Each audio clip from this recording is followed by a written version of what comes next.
I know Andrew Berry's done a lot for the Cleveland Browns, and he's made some really, really smart moves. Missed on a few, but what GM hasn't?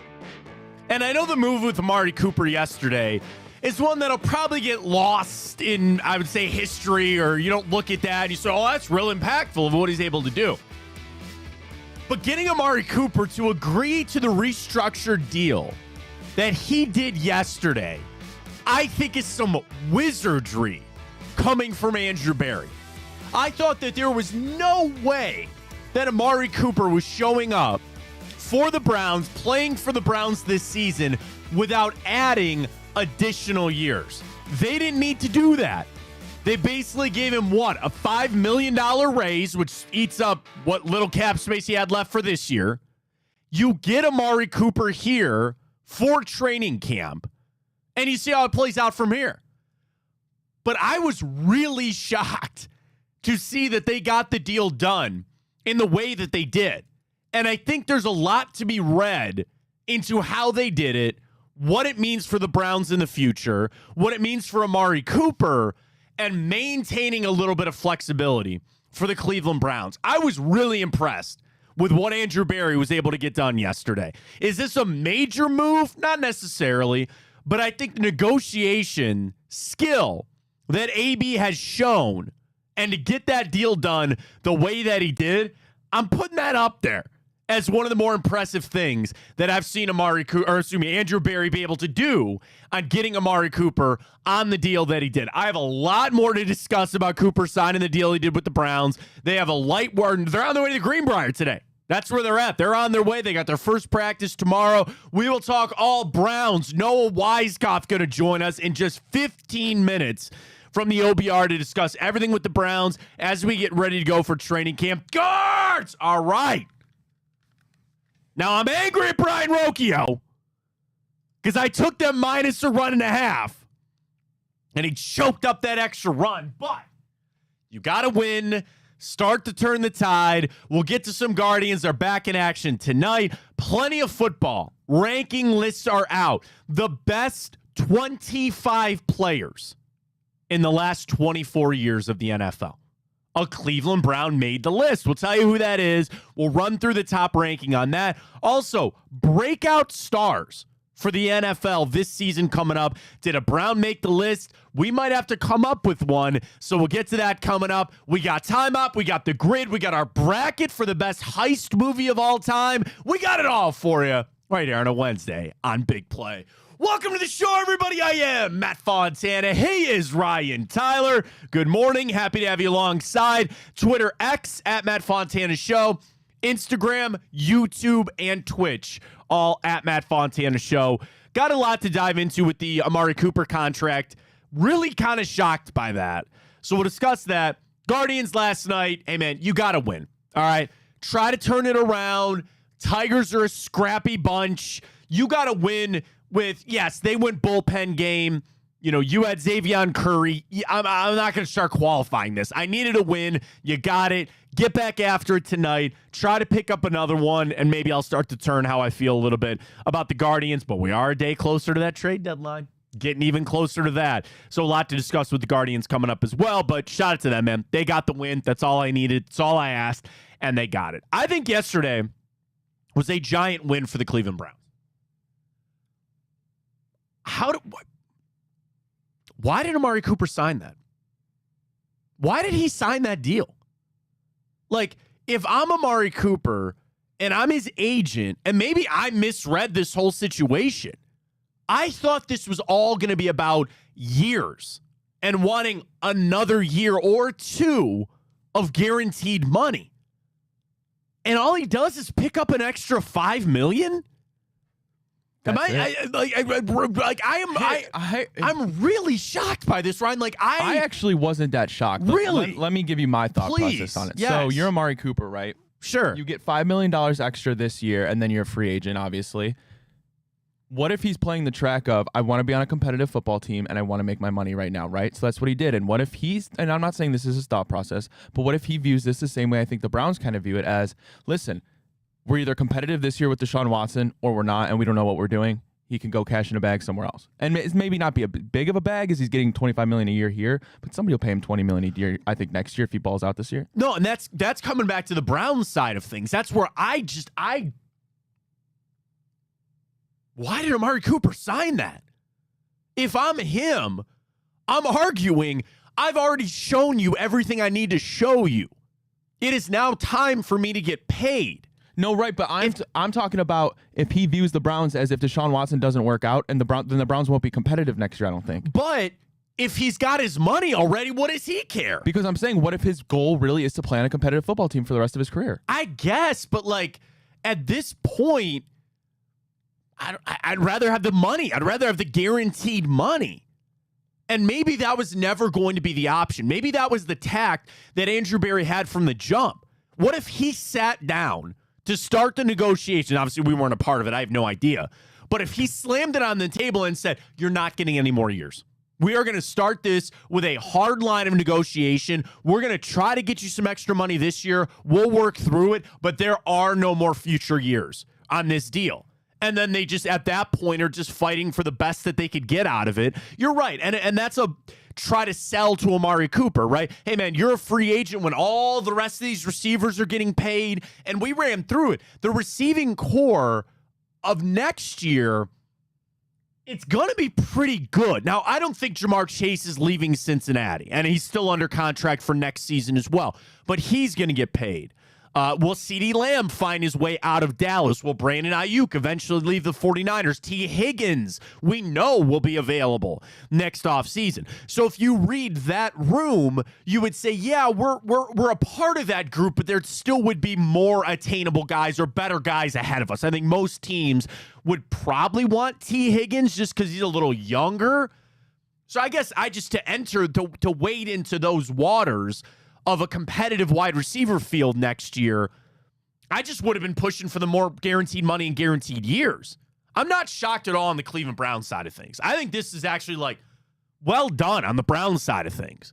I'm shocked that Amari Cooper signed that deal. Now, you talk about him potentially moving on. I want to post as our Twitter question this morning at Matt Fontana Show. Do you believe this will be Amari Cooper's final year with the Cleveland Browns? Instantly, you would probably say, well, yeah, they didn't sign him to a long-term deal because the Browns don't probably feel like he's a part of their future. Now, the other side of it is this has just bought you more time, and they could come back to him in November. If he's having an amazing season, you come back and you say, all right, here's another deal. We'll keep you around. You get to free agency. Maybe you franchise tag him if you really want him around. Now, there's a yin and a yang to that. Because if Amari Cooper is balling out, I would then have to assume Deshaun Watson is also balling out. And then we got to start thinking about what we're doing in the future for money for Deshaun Watson. He factors into this too. Because now that you don't have any future money tied up in Amari Cooper, and it does go bad with Deshaun Watson, you are replenishing your salary cap. You're replenishing your allotment of money to potentially go get somebody else, to go get another quarterback. Again, on the idea that Cooper is probably worth $22 million a year over the next 2 years, you could look at it and say, well, the Browns just freed up $40 million over the next couple of years on top of what they'll have to free up with Watson and what they still have to pay him. This seems like another move to keep that exit strategy available, to keep that break glass in case of emergency option there. That is another move. That's another thing that's got to factor in to this move with the Browns. If they're thinking truly that long-term on the whole thing, you probably sit there and say, we can't give you this money because we don't know where we're going to need this money in a couple of years. If you knew Deshaun Watson was it, you play different games with the money. And I think the Browns very clearly have done the right thing. They were, I would say, slow, but they didn't hand out a lot of money. Jerry Jeudy, you still don't have Jeremiah Owusu-Koramoah's contract. You still need a Myles Garrett one. You still need an MJ Emerson one. They bit the bullet this year, paid up a lot of the money on Watson that they could by not paying Amari Cooper into the future. Ryan, they've opened that door even more. They've added more money back to that pot to be able to spread out to where they need, not only their own players, but potentially going to get other ones to come in here. That's how I'm reading this. And that's why I think this is such a great move for the Cleveland Browns. Now, me saying that, does that not sound like I think Amari Cooper sucks and that I want him gone? No. And that's the tough thing. I would like him here. I was also conditioned that he was going to be here beyond this season. So to our Twitter question, I'm going to retweet that right now. I'm at Fontana83. I'm at Fontana Show. Drops a file there. Do you think this is going to be Amari Cooper's last year with the Cleveland Browns? I'm probably going to have to say yeah. The succession plan seems to be in place with Jerry Jeudy. You hope you don't have to take that exit strategy, but you've created it. And if I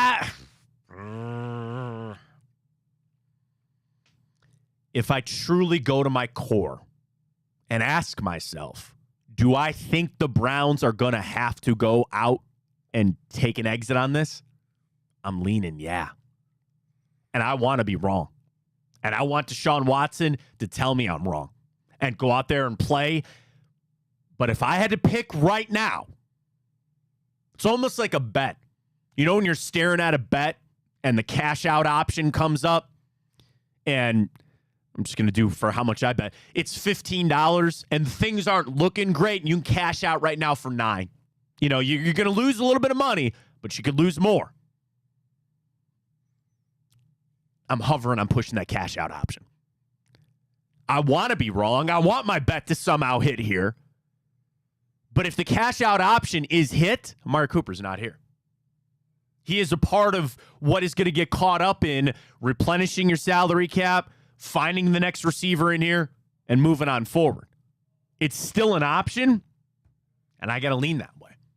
So if I'm leaning that way, then I believe Amari Cooper will be playing his final year for the Cleveland Browns this upcoming season, which sucks.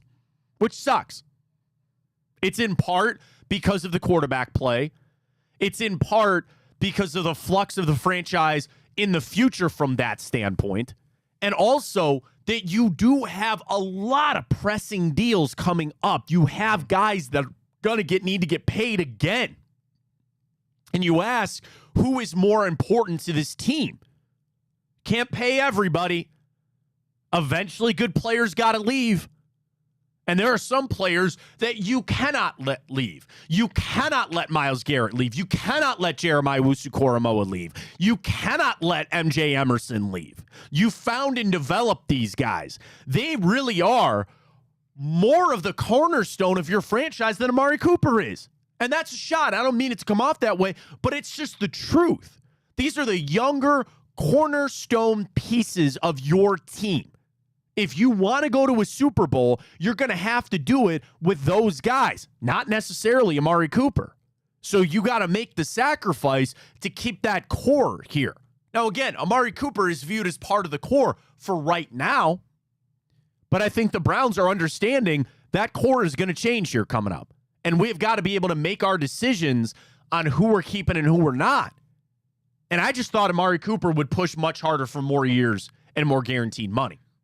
That's why I'm so shocked by this whole thing. But if you're Amari Cooper, I mean, think about it. If you're Andrew Berry and you truly go to Amari Cooper and say, listen, I understand where you're coming from, but we're not giving you guaranteed through 2 more years, right? Right. And if you're Amari Cooper, you're going to be by the end of next season going into getting your next contract at 31. Wouldn't you just be like, okay, listen, let me take my little bit of raise now. Is a team really going to give me more money when I'm, like I said, turning 31?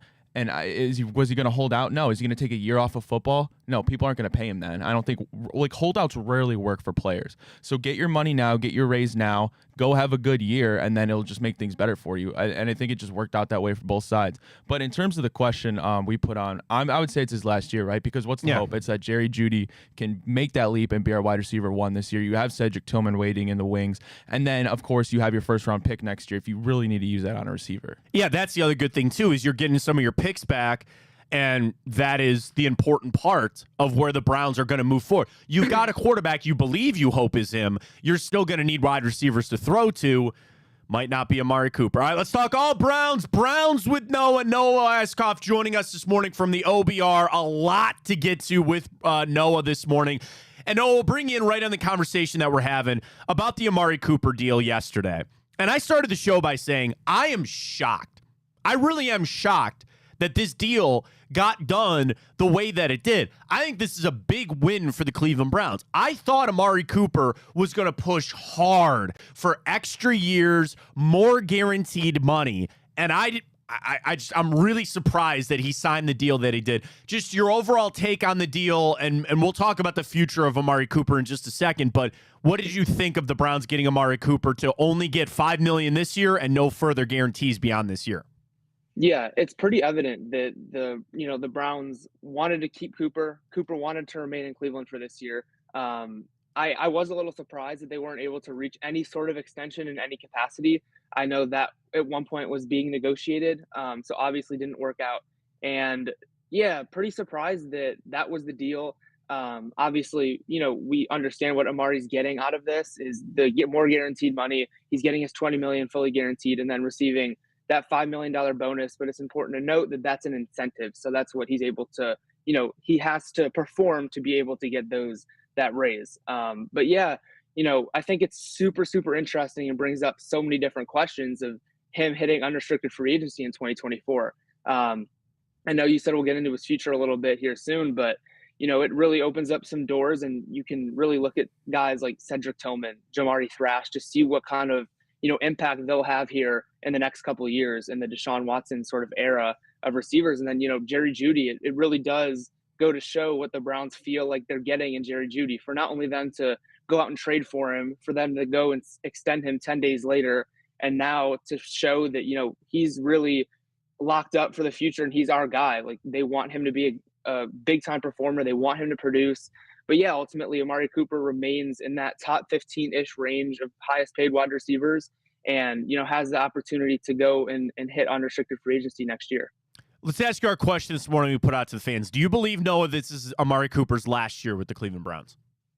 I don't think I'd go as far to say that. Okay. I think that we see so many instances of wide receivers signing those one-year deals. Look at OBJ, right? Look at Odell, who's signing these one-year deals with a bunch of different teams. I don't think that it's totally out of the question for Amari to go on a one-year deal basis now. I know Cleveland loves, adding guys like that. And if, the Browns feel like this wide receiver core has really given them something this year and they really see a future in that, I think that you can start to give an older 31 at that time, will be at that time.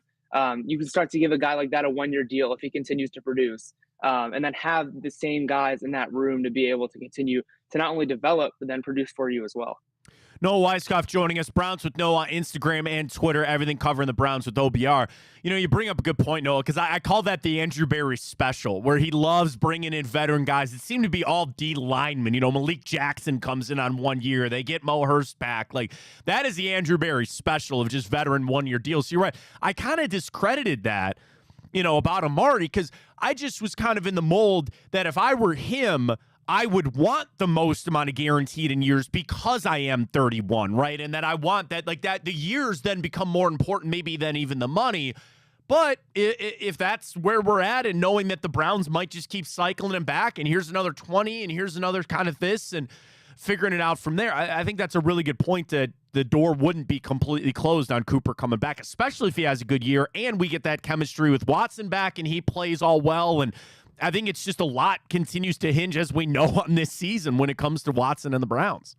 Yeah, no doubt. And then, like I mentioned, those guys that are in that room that haven't quite had that opportunity on the field yet, can continue to see and to continue to develop, like the Cedric Tillmans. Like, we'll see what Jamari Thrash can do. So those guys, if they feel comfortable with one of those guys complimenting a Jerry Jeudy, and even we'll see what they do with Elijah Moore right after this offseason or next offseason. But yeah, they have a lot of moving parts, and obviously the goal right now is for the Browns to have a successful 2024. And then, if they're able to do that, then they'll reevaluate after this year. And obviously the hope would probably be to keep Amari, if he has a really productive year like he's had in Cleveland, to keep him around for a little bit longer. But, they could also, for who knows, they could also extend him middle of the season, right? Like, they could give him another extension. So it's all depending on, play, how everything shakes out. But I can tell you the Browns and Amari Cooper are thrilled that there's no more drama heading into training camp, And really, all along this roster, they had every single player report to training camp.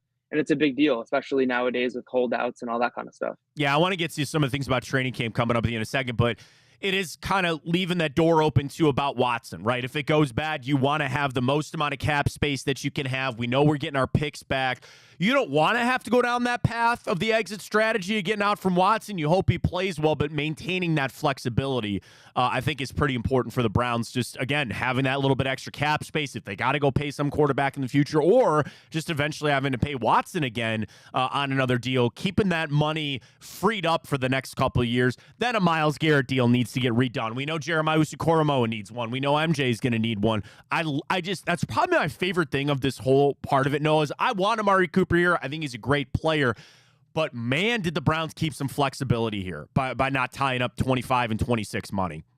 I mean, the Browns and Andrew Berry, his era has always been to be smart with your money, right? And these aging wide receivers, you never know on a year-to-year basis what you're going to get that following year. I mean, he's over the age of 30 at this point. He's going to be 31 after this year. So looking at that, I mean, can you get a guy like that, a veteran presence that can have a similar impact on your team? Probably.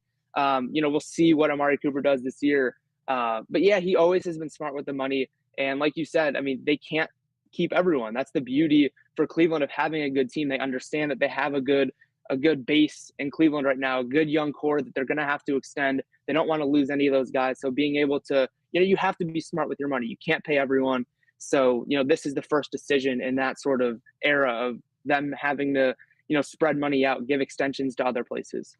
Noah Weiskopf joining us. Had the tweet this morning, Browns with Noah, about some moves that'll potentially come today when it comes to PUP and then also NFI, the non-football injury list.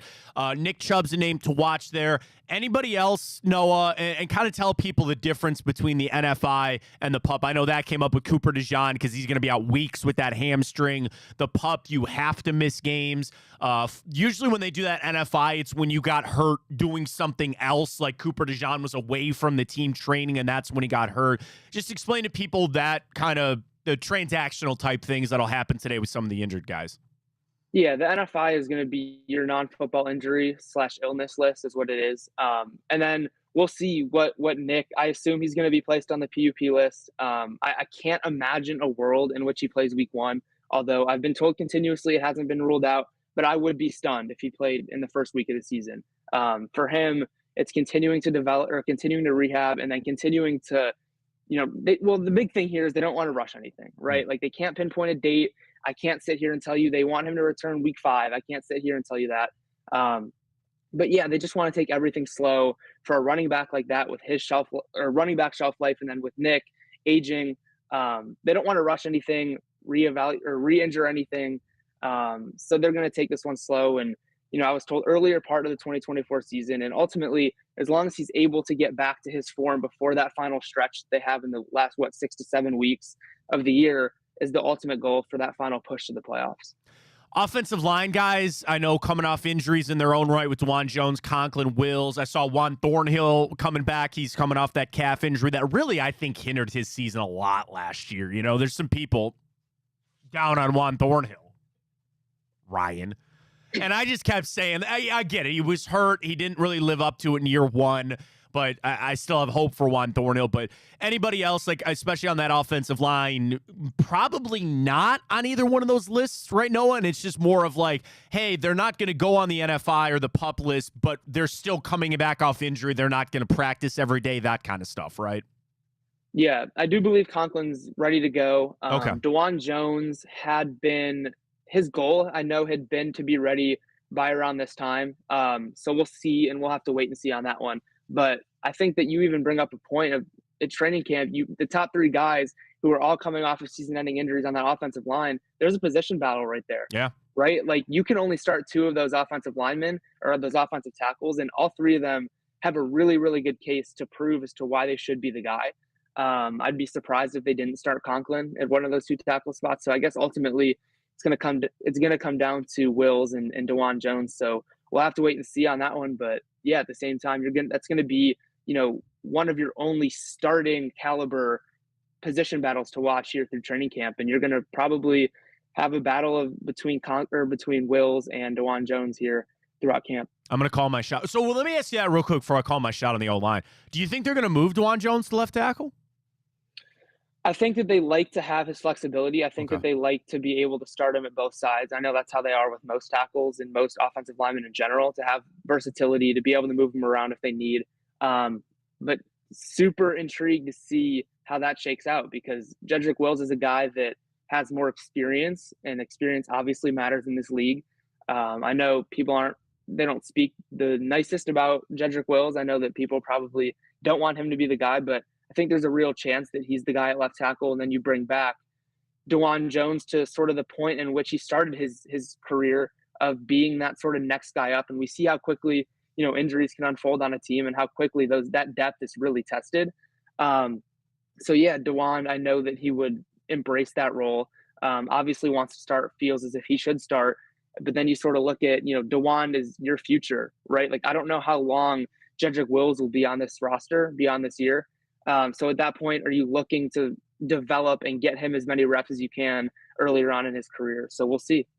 Jed Wills is such a funny thing, Noah, because I'm not going to sit here and tell anybody that he's the next Joe Thomas, right? He's not trying. I get that. But I also, to kind of what you're talking about, I think there's a stink on Jed Wills and a label that people love to crap on him and just say he's not good. And I go, that's just not true. Like, yes, he's battled injuries. He's had tough moments, but you could do a lot worse at left tackle. And if you got to spread this money around, sometimes you're just going to have to deal with an average to maybe slightly above average player at a position, and it might just have to be Jed Wills. And I know that makes people's skin crawl because they get all worried about, wait, left tackle, right? Oh, my God, left tackle. We're going to get Deshaun Watson killed if we don't have a left tackle. And it's like, well, Deshaun Watson should be able to move. One of my things, Noah, we'll discuss this another date, I'm sure.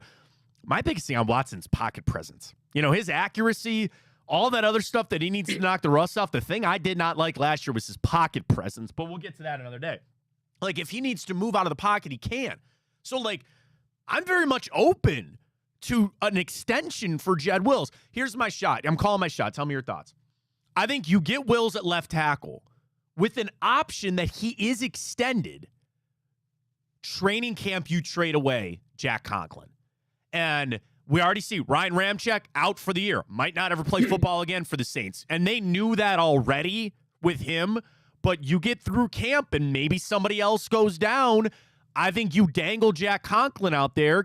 I know his money isn't really accounted for in the future, but still, you maybe get him out of here. You slide DeJuan Jones in. You've got some depth behind them. I think that's what might actually happen this training camp coming up is you just keep Jed Wills at left tackle, and eventually you trade away Conklin. It'll give DeJuan Jones that job.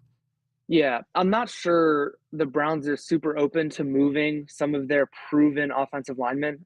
They obviously, we heard at the Combine, they love and they're always willing to pay offensive linemen. That's like where their team starts. That's where their roster building starts. They know they need to be elite on the offensive line, defensive line. For Conklin, I think that he seems older than he is, if that makes sense. Right. He's 29 years old. He hasn't hit 30 yet. He has battled a bunch of injuries. If he can stay healthy, he's a 2-time first-team All-Pro player. Having that ability on your offensive line, especially at the tackle position, is really valuable. And like I said, you have a Jedrick Wills there. If you want to extend him, then they will. That's one spot that they will always spend money no matter what. They know how important that offensive line is. So I think that, we'll see with the DeJuan Jones and how that plays into how that could be a factor. If they can develop him into a left tackle, then you can let Wills walk and then plug DeJuan Jones in, and then you could pay DeJuan Jones, here in the future. So you can have those sort of Conklin Jones on the outside for years to come to protect Deshaun. But yeah, I don't know how willing, and I don't know what his market would be either, right? Sure. Like, what would a Conklin market be? What could you really get out of that? But yeah, the Browns love offensive linemen. They'll always pay offensive linemen. So I don't know how likely it is for them to move on from a guy like Conklin. Noah Weisskopf joining us, OBR. Follow him on Twitter and Instagram, Browns with Noah. Big picture, they're heading to the Greenbrier, first practice tomorrow. What are you looking for? I know people want to know about Dorsey and the calling of the plays. I'm not going to read too much into Deshaun Watson the first couple days of camp, but all eyes are going to be on him. We mentioned some of those position battles. Anything else kind of big picture that you're really looking forward to seeing the Browns when they finally hit the field?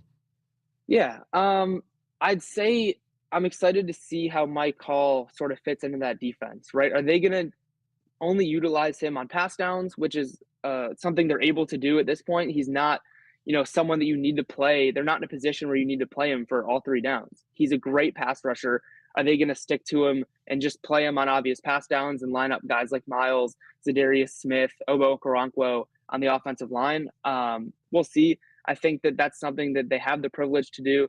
Offensively, I think it's so easy to just look and see what the chemistry looks like, right? Between Deshaun, between your new receiver and Jerry Jeudy, between your other new rookie and Jamari Thrash. So sort of see how that receiver room shakes out. And then, there's some battles there down at the end of the receiver room. I know that, there's a bunch of givens. I think there's about 5 givens that'll probably make the roster. So after that, I mean, there's basically 6 receivers for the 6th spot. So that'll be really interesting to watch. And I guess just the new kickoff rule, right? Like, let's see what they can do with that. I know that, Bubba Ventrone has some big plans. And, around the league, there might be some guys that we probably don't expect back there returning, like maybe a Justin Fields and a Deebo Samuel for the 49ers back there, some big playmakers. Because, once you're out of that first sort of line of players, it's basically between a kicker and a Deebo Samuel to go all the way. So that could be really a difference maker. And I don't think a lot of people understand that, but this could be, a big, big deal and really could swing some games here in 2024. No, really appreciate it. Far from the last time. We'll talk to you soon. Coming up as Browns kicking off training camp tomorrow at the Greenbrier. Browns with Noah, Twitter, and Instagram. Football's back, man. It's always a great time of the year. Appreciate it. Thanks for having me, Matt. There he goes. Noah Weiskopf. Yeah, I mean, on the offensive line thing, I could totally see what Noah's talking about. And I think I'm kind of one of those people that do forget that about Jack Conklin of he is only 20 out, but like the knee injury to come then right back, or what was it the flip, right?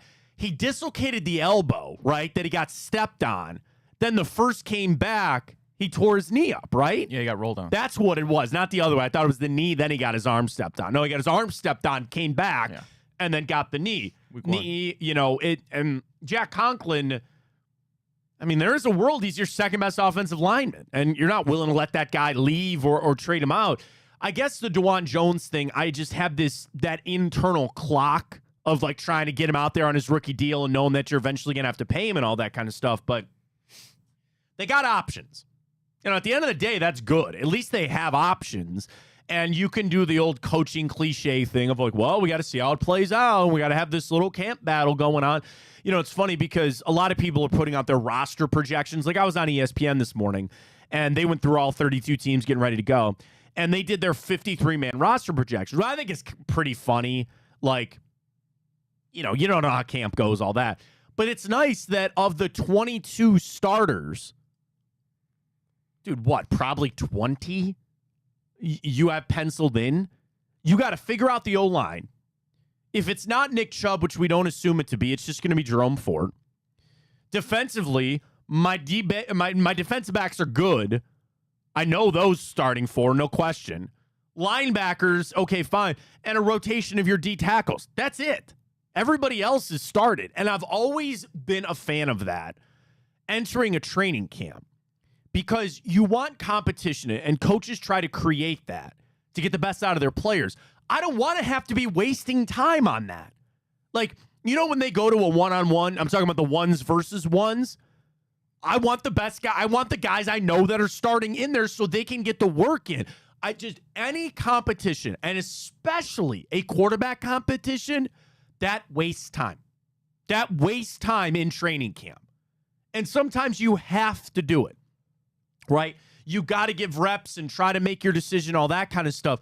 But it takes away from the ultimate goal of preparation for the season. I hate competitions. I want to know my starters so they can get in there and work on what they need to work on to get ready to go for the season. I'm pretty happy for the Browns. I don't got to worry about a lot of things. I really don't have to worry about these positions. Your starters are. They're going to be in there, and they're off to the races. Back to Amari Cooper, because our Twitter question is up. At Matt Fontana Show. Early results, Ryan. Do you believe this will be Amari Cooper's final year with the Cleveland Browns? It's not even close. 80-20, yes. See, you and I said yes. Noah kind of painted the picture that he says, I could see them redoing a 1-year deal for him. I think it just depends on what you see next year out of Jerry Jeudy and Cedric Tillman. Because, I mean, if they really develop and you feel like you can save $25 million by not paying this veteran receiver, why would you? Right. Then it comes back to the instant tie of if he plays well, Deshaun Watson is probably playing well, and there's money that still needs to be allocated to him in the future. These are the games that Andrew Berry's going to have to play and paying this guy or not paying that guy and getting it all figured out.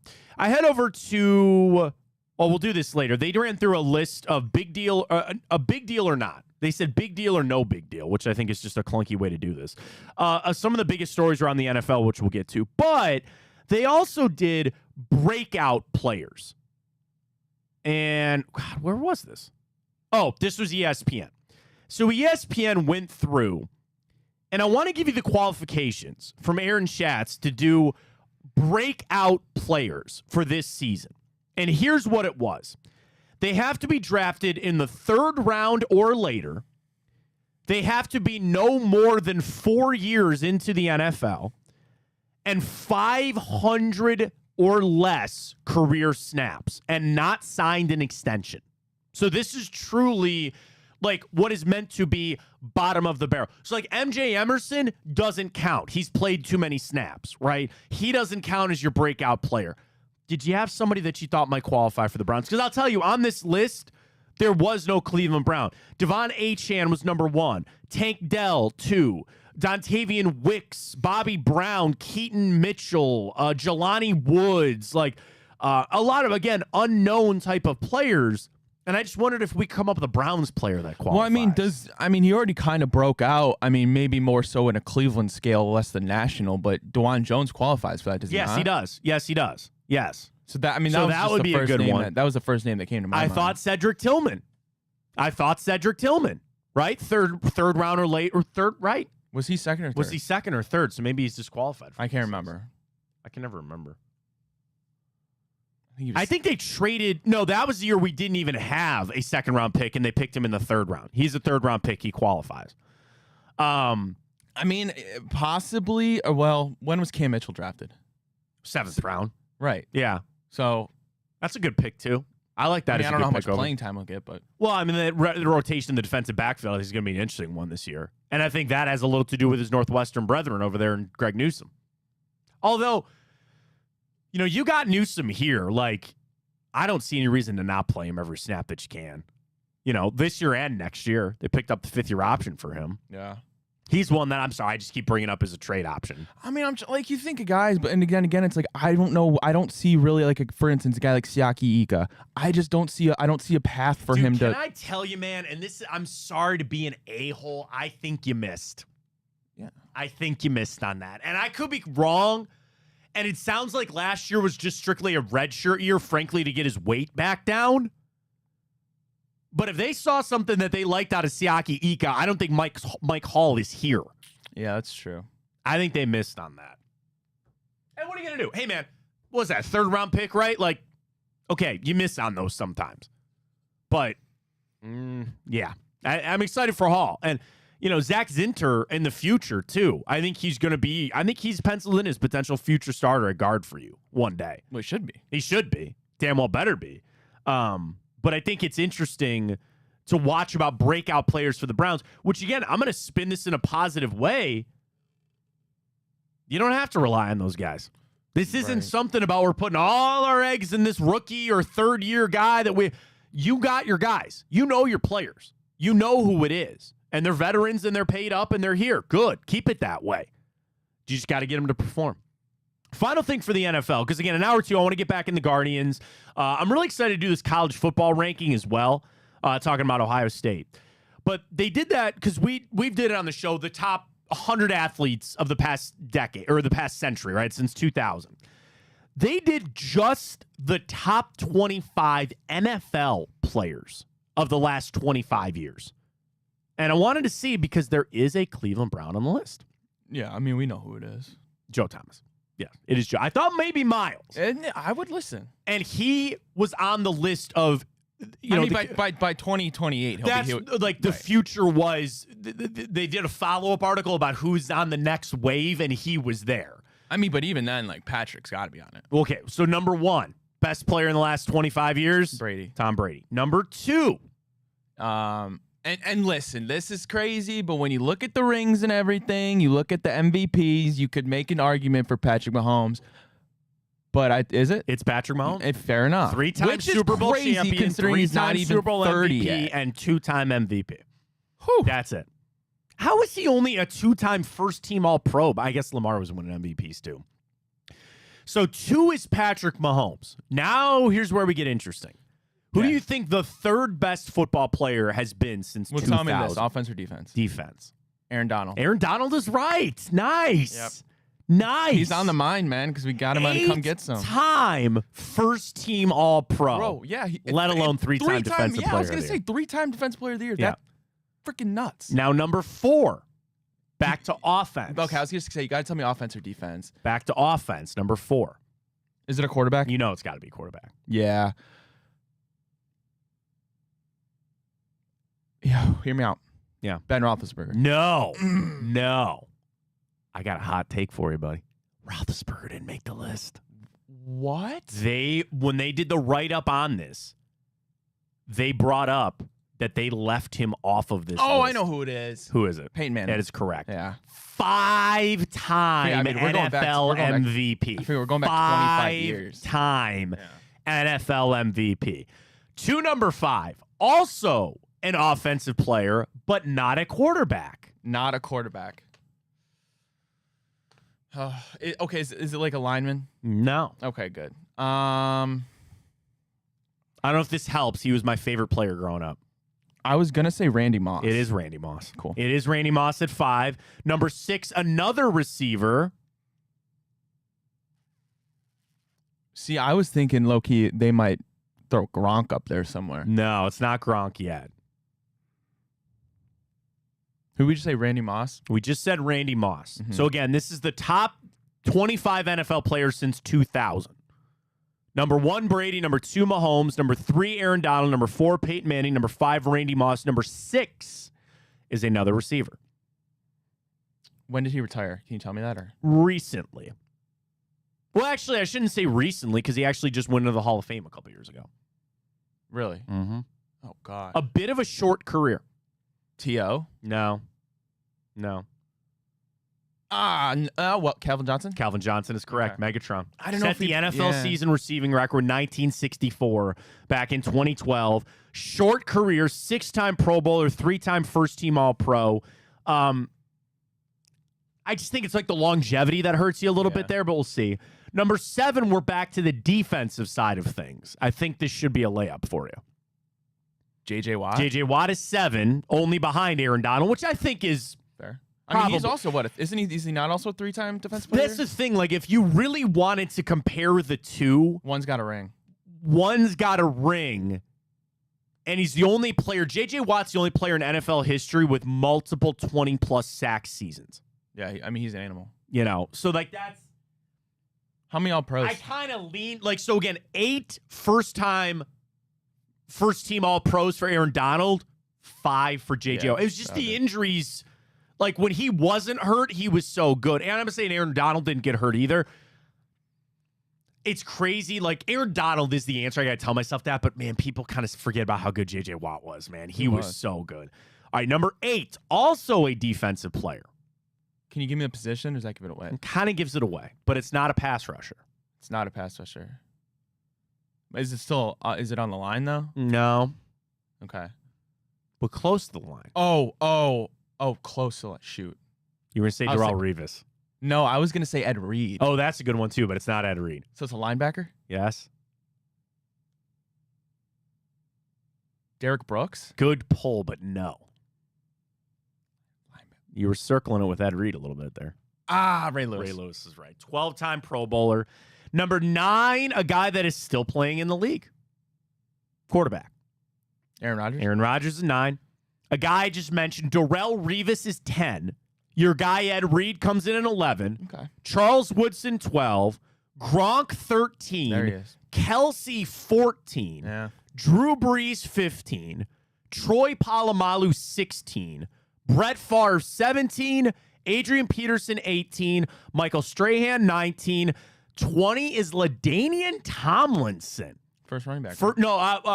Adrian Peterson just went. But yes, yeah. So LaDainian Tomlinson right there. Then Marshall Faulk at 21, Warren Sapp 22, and at number 23, Joe Thomas.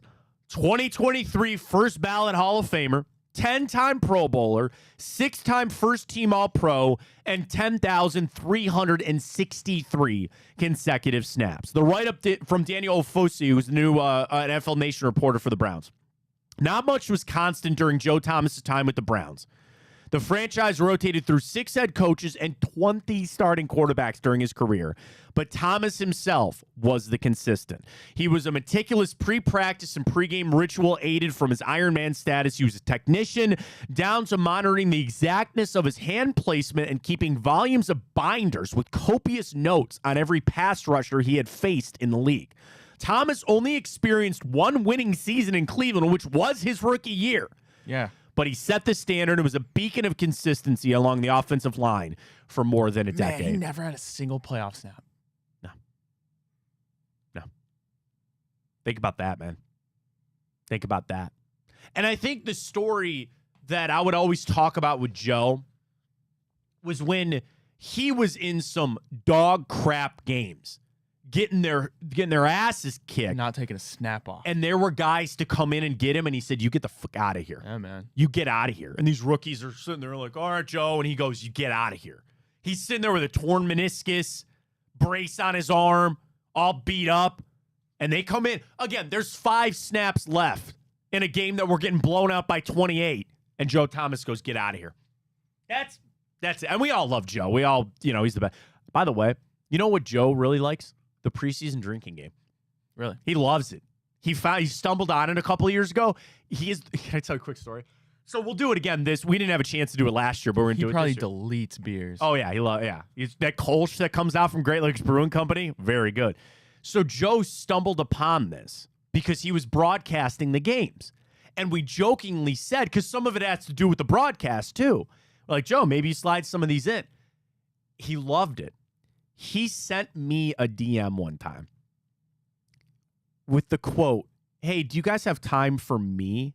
And I go, who do you think you are and we are? You're asking me if I have time for you? That's not how this goes, man. And I was like, Joe, you are welcome here any day, anytime, for as long. And I think that speaks to Joe Thomas, the person. He sent me and he asked if I had time for him. And I was like, dude, you got an open invitation anytime you want it, bro. He loved the drinking game. That's awesome. His favorite thing was coming up with the lists of how we would do it. He was all involved. So I'm going to DM him for this year. Yeah, do it. We got to get him on and have him come on and help us set it each and every week. So we'll get to that coming up. Joe Thomas at 23. And I run through the list, and I'm like, man, I don't know too many that I would remove from that or to bump him up on. But well, correct me if I'm wrong. Was he not the first tackle on that list? He's the only offensive lineman on this list. Yeah. He's the only one. You had some D tackles. You had no offensive linemen on this list. Right. And by the way, you don't in the top 25 because 24 is Tony Gonzalez. And look at you on Derek Brooks. Well done. He was 25. 26 was Jonathan Ogden. How is okay? What? How is Big Ben not on that? Ogden, Fitzgerald, Orlando Pace, Marvin Harrison Sr., and Terrell Owens were the first 5 out. Big Ben wasn't even in the top 30. That's surprising. What do you win? 2 rings? Mm-hmm. I mean, but go look where he at is in terms of quarterbacks. He's got he's top 5 in every stat. I get it. So then they go to Dan Graziano, Jeremy Fowler, Lindsey Theory, and Caitlin Kaler, and they asked what was the biggest surprise. Graziano thought that 3 tight ends made the list. Fowler, Marshall Faulk, thinks he should have been higher. Lindsey Theory, her biggest shock was Joe Thomas, but said that it's tough to qualify a lineman, but she feels like he shouldn't have made the cut. Basically because they weren't that good and never played a playoff game. Kaler says that she was, Kaylin Kaler, I'm surprised Joe Thomas was the only offensive lineman to make the top 25. Who got snubbed? Jeremy Fowler, Ben Roethlisberger. Yeah, facts. 3 quarterbacks in NFL history have 2 Super Bowls and 60,000 career passing yards. Tom Brady, Peyton Manning, and Ben Roethlisberger. How did he not make the list? Jeremy spitting. Graziano says Terrell Owens should have made it. Lindsay Theory said Antonio Gates should have made it. I think that's a pretty interesting one. Kalen Kaler, Brian Urlacher. Yeah, I don't know about top 30. I don't know. I was a big Urlacher fan, don't get me wrong, but he was certainly behind Ray Lewis. I think he was certainly behind Derek Brooks, too. So I think that's where the position hurts you a little bit. Then they asked Fact or Fiction, is Tom Brady the undisputed GOAT? Yeah. Yes. Theory, fact, can this even be argued? Kaler, until somebody... Why is my Siri all of a sudden listening to us right now? What was that? My Siri literally just popped up on my phone. Yeah, man, they listen all the time. I know they do. Fowler said he's the lightly disputed GOAT. He says he is for now, but obviously there's a chance that it could be passed with Patrick Mahomes. And then next, the final one here. The players outside the top 25 that have a chance to make it the next time they do this list. So again, you talk about the last 25 years of football. Jeremy Fowler. Chris Jones will make the list, as does Trent Williams, Christian McCaffrey, Fred Warner, TJ Watt, and Myles Garrett. Yep. Caitlin Kaler.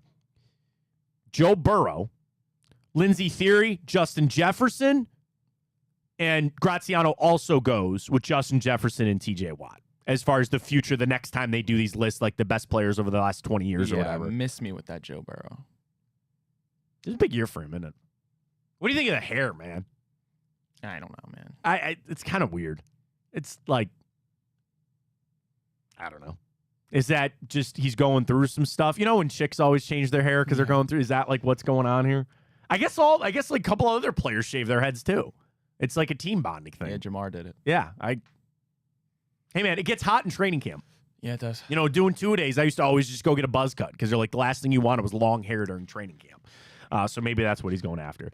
Plenty of Browns coming up for hour 2 as well. Wanted to talk a little Guardians from last night. That game was a scrappy, didn't like some of the things that I saw, but you still got to win. The best thing that I liked about yesterday, you finally got Quan and Ramirez. Quan going yard, big hits from Jose Ramirez. We need to start being concerned about Josh Naylor, man.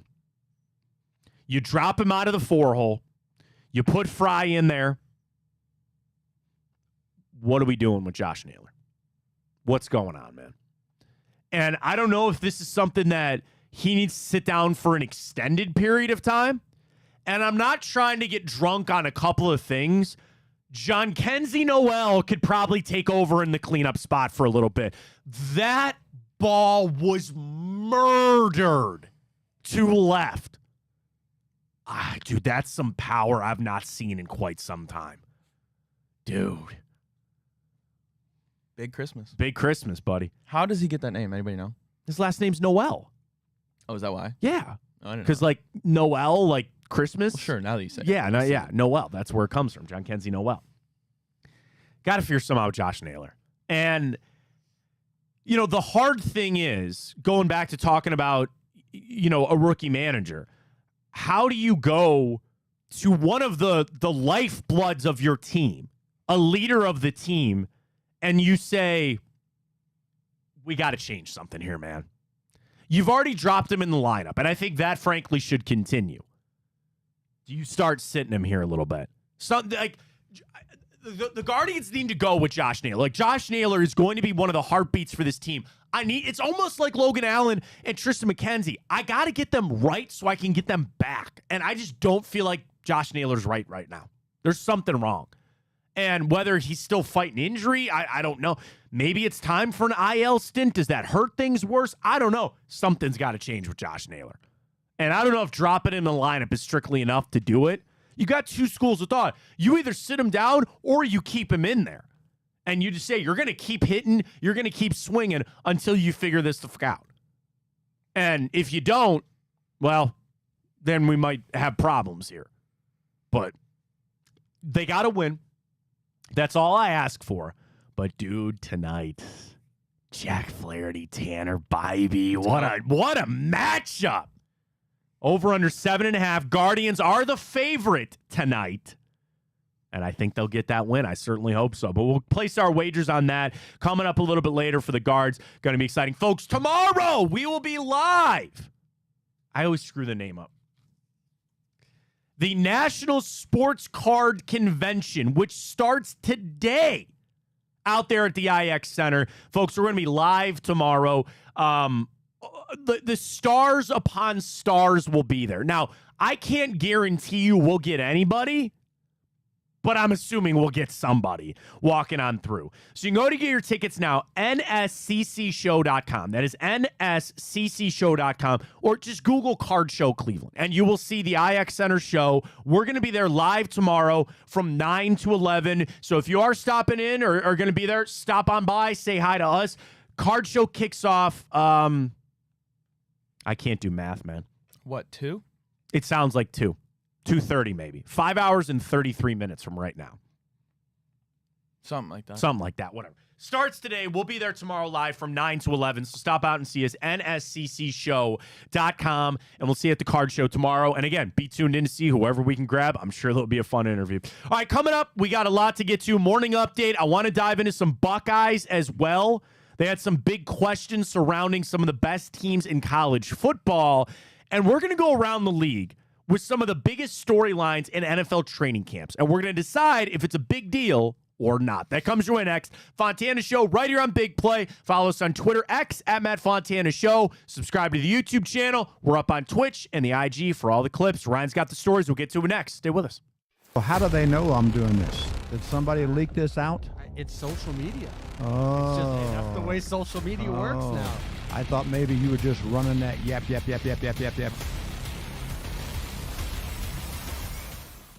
Welcome to Big Play, a sports media team that started back in 2014, and now we're not in a garage.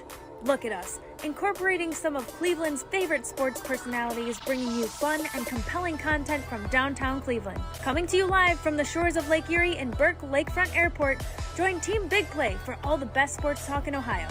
Check us out on social media at Big Play, bringing you fun and compelling content from downtown Cleveland. Anthony Schlegel, just how physical he was. You know, you saw the girth and the power and everything he was bringing to the table, especially when he was a nice beefy 255 playing middle linebacker. We were called soft last year. You don't want to be soft, especially when you come to the playoffs. So that's going to be a process throughout this season of establishing us as a harder team here in the I don't buy into this nonsense, this conspiracy nonsense that he's got his money and he's dogging it. That's ridiculous.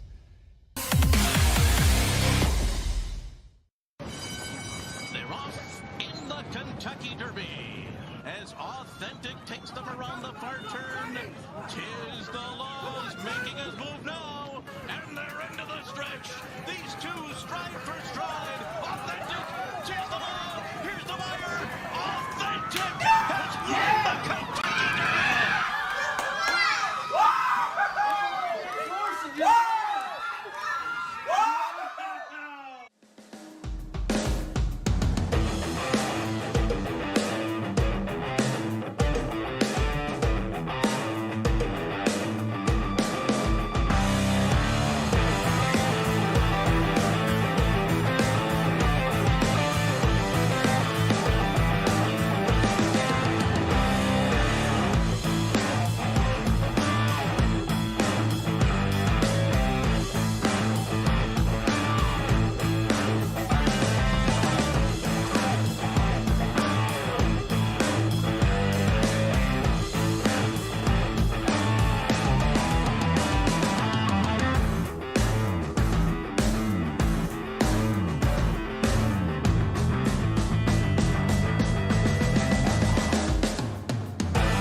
All right, back here, Fontana Show morning update. Go around the league and the NFL side of things, a few college things to dabble on, and appreciate you joining us here on a beautiful Wednesday. As always, Ryan's got the stories. Call it the morning update. Please take it away. Alrighty, Matt. Well, the Guardians bounce back. They beat the Tigers 5-4 last night. Good job. They look to get 2 in a row here as they take on the Tigers tonight again. 6:40 first pitch. We know it's going to be a duel. Tanner Bybee for the Guards, Jack Flaherty for the Tigers. Guardians remain 5 games ahead in the AL Central. Yeah, I mean, listen, you scrapped out a win yesterday. I'd like the bats to keep kind of coming alive here. I don't want to say a lineup shake, but hey, man, have you not found something with Angel Martinez in that 2-hole? Big fan of that so far. Quan going yard was good. We just got to get Josh Naylor going. Just got to get Josh Naylor going a little bit.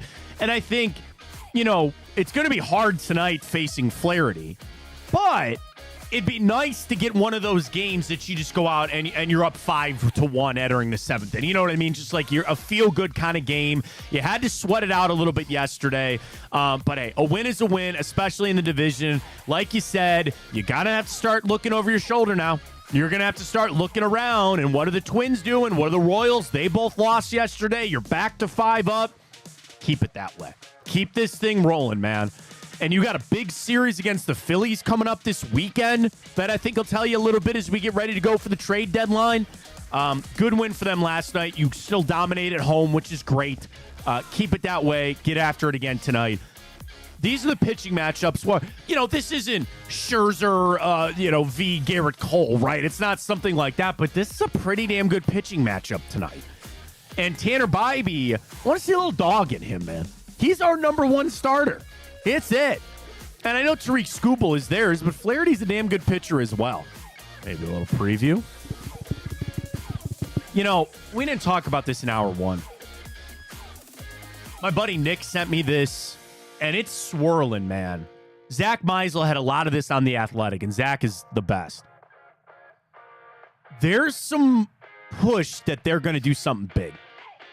It's starting to swirl. I'm starting to pick up little nuggets here and there that they might do something pretty big. Now, would Jack Flaherty be big for you, Ryan? It kind of would be for me. Yeah, absolutely. But, I'm not going to say Garrett Crochet, but wouldn't that be something if they did that? I'm starting to pick up these little breadcrumbs. There's these little nuggets that are just getting dropped everywhere that maybe the Guardians actually are going to do something here. Can I stand by? I want to pull up this article from Zach.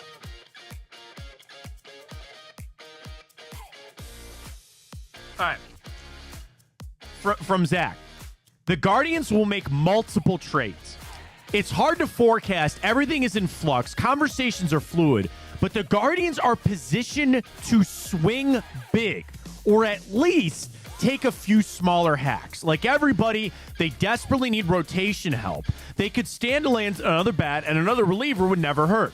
They've gotten this far despite their faults, have plenty of trade chips, and the front office understands the difference some upgrades could make. So, and there was one other one. I want to see if I could find it. Shout out, more for you, Cleveland. They got a lot of good stuff over there.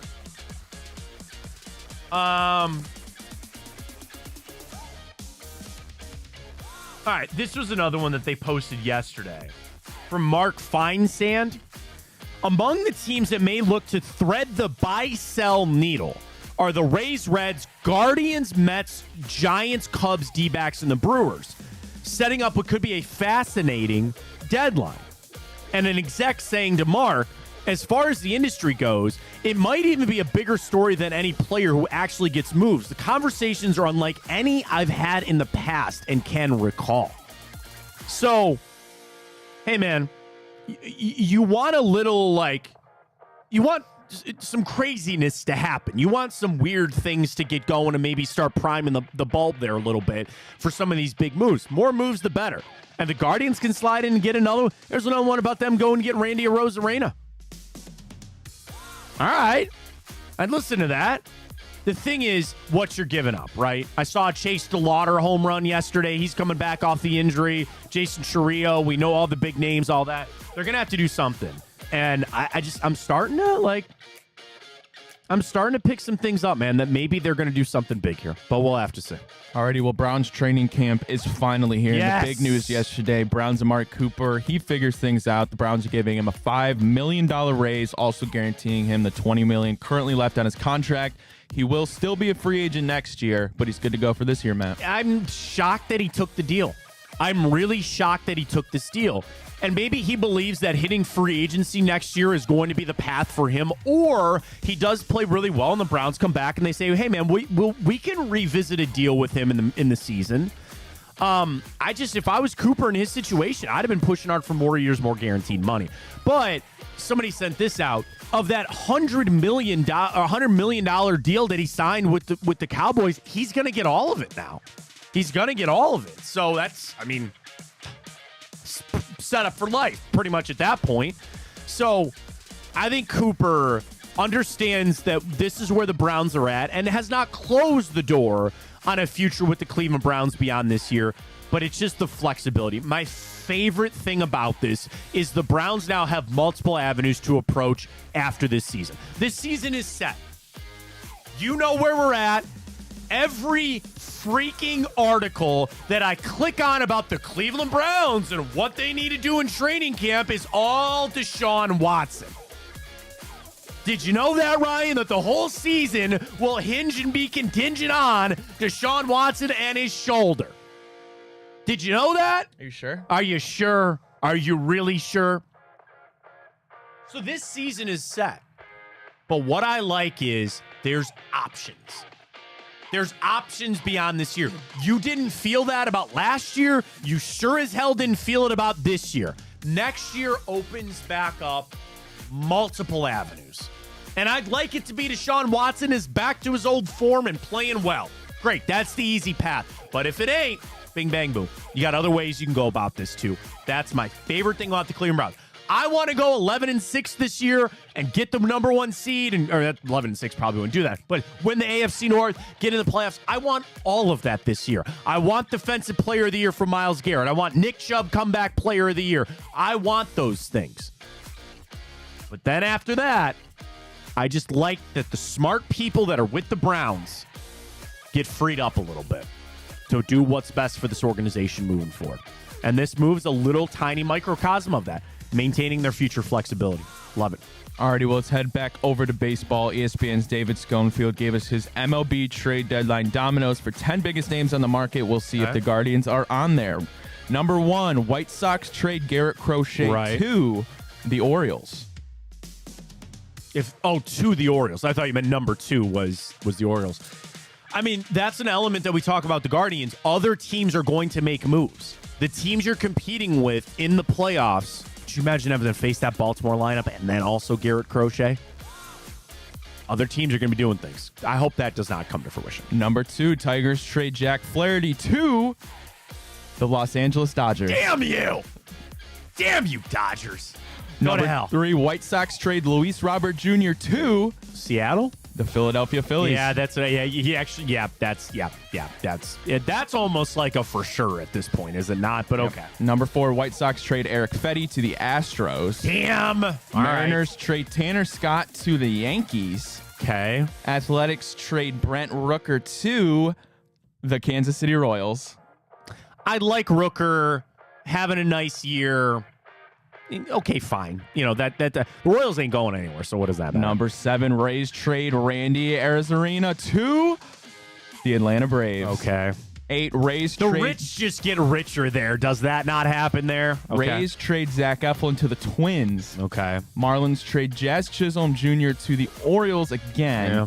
And number 10, Nationals trade Lane Thomas, Kyle Finnegan to the Mariners. So nothing for the Guards. He's got the Royals and Twins making a trade here.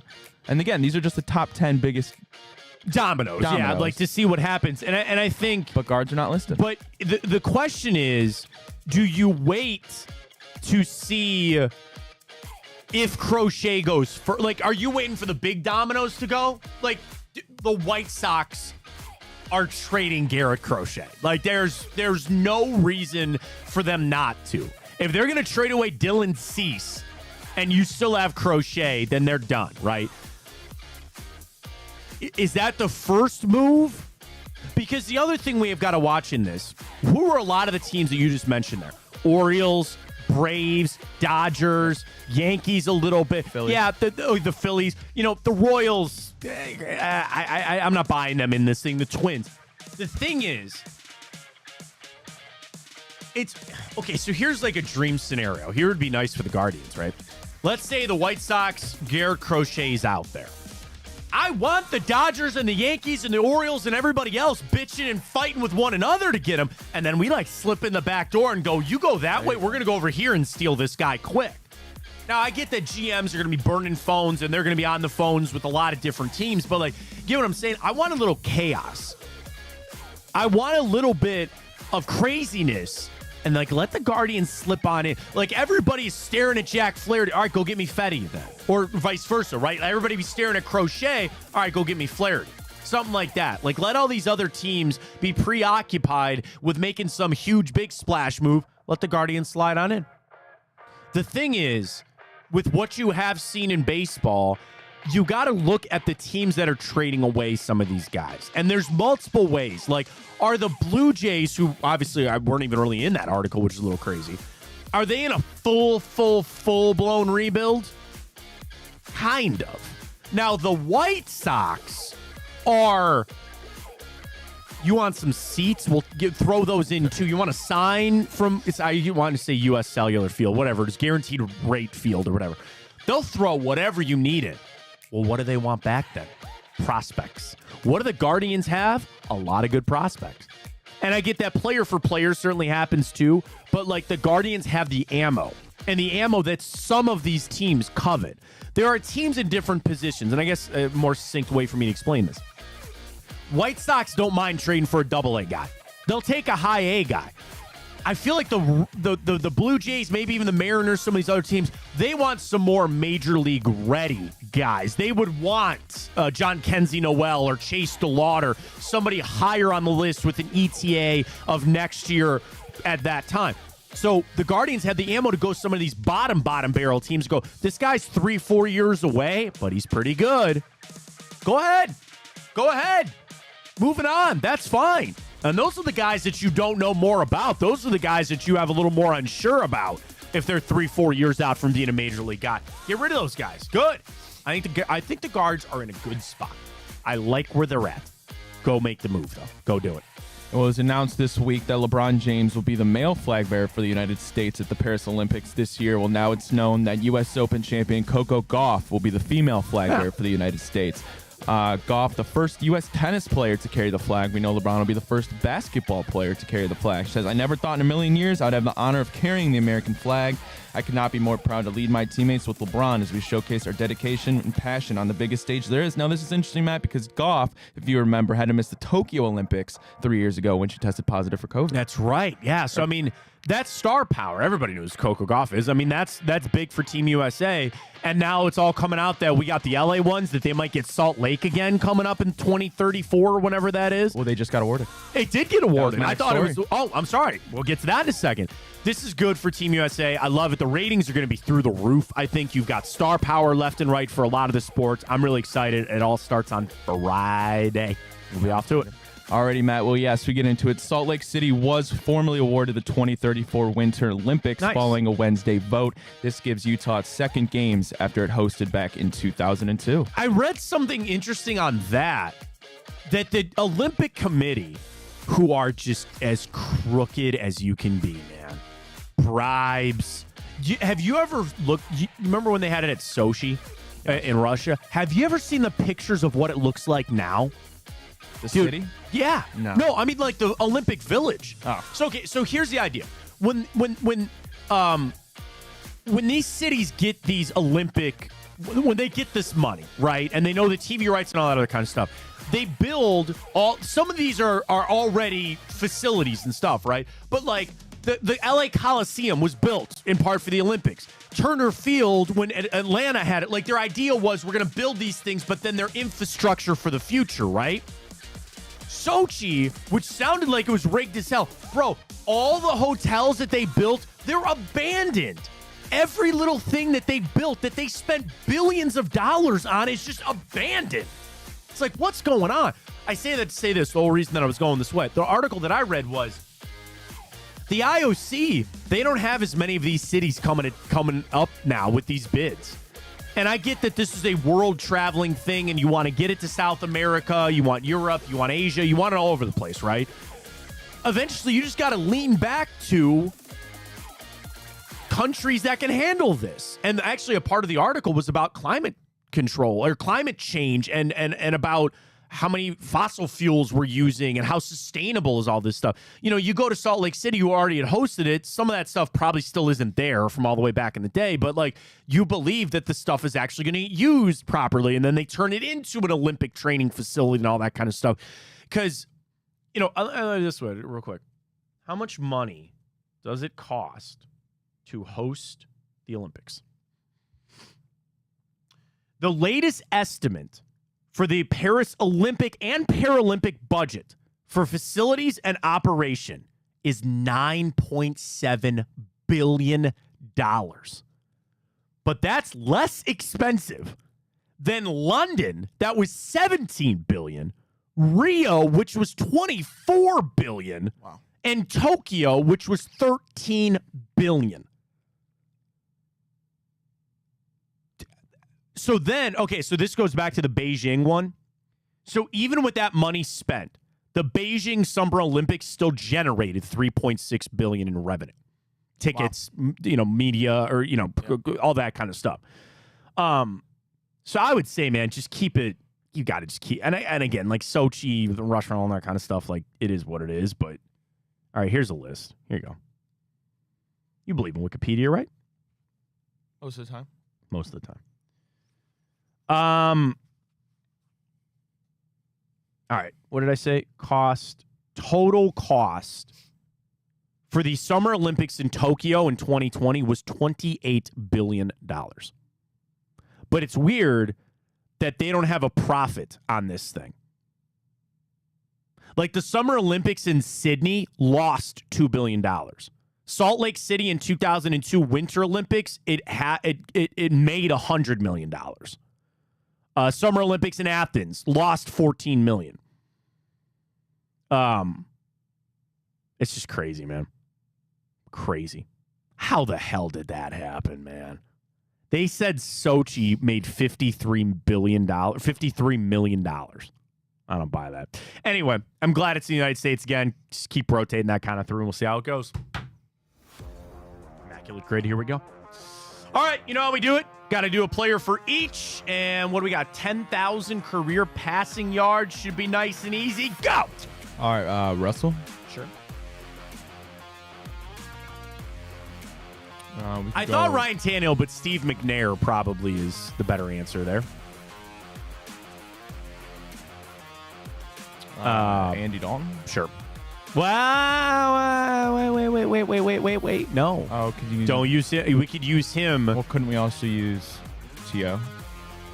Yeah, but also with the quarterback, you do Carson Palmer there if you wanted to. Just do Dalton. That's fine. What's the other team? The Lions, right? Carson Palmer went there. Dalton's fine. All right, go T.O. I can't spell. That's okay. We'll figure that out. So, there we go. All right, Lions Bengals. I wanted to rip Boomer Esiason. Did Marvin Jones play for Bengals? Yeah, he did. Marvin Right? Jones. Good, very good pull. Right. Yeah, Marvin Jones. I think he might have worked in Seattle too, but I like Marvin Jones here very much. Good pull. Which one? We got years here. I can't Google. What are the years? It's got to be the 93 to 2000. No, right? We're talking about, No, the other guy. Right, 2012. Yeah, that guy. Good. Nice job. All right.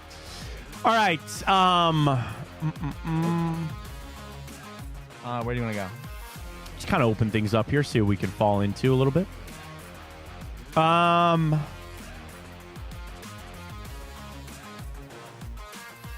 right, quarterbacks, nothing's really... We always need to start. Brian Hoyer, Josh McCown. Don't really think any of them work in this. Ryan Fitzpatrick, I don't think really works in all this.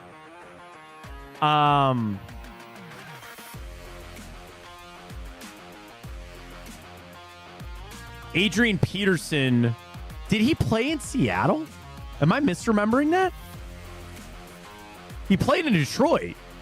I know that. I don't remember him in Seattle. I want to say I think he played in Seattle.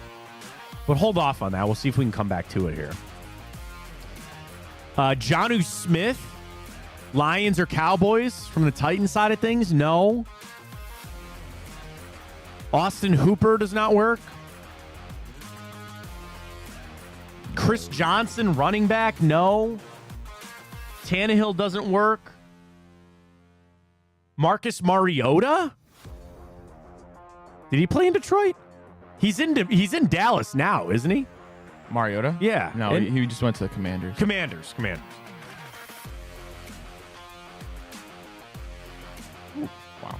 Yeah, a little I spicy. need to focus on one. All right, you tell me which one you want to focus on. Lions, Seahawks. Lions, Seahawks. That might be tough. Yeah. I mean, Matt Flynn. Doug Baldwin ever play anywhere else?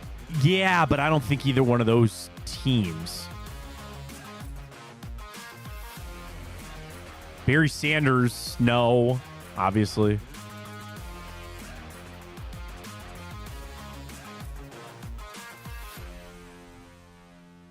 Man. Yeah, this is a tough one for us today. Whew.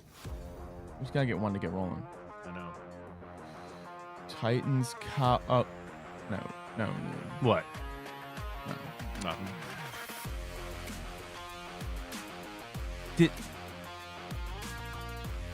Des Bryant only go to Baltimore after Dallas? No, didn't he go to... Did he go to Tennessee? I don't think so. I don't know. He went somewhere. Josh Gordon was never on the Lions or Cowboys. No. Randall Cobb was never on the Titans or Seahawks.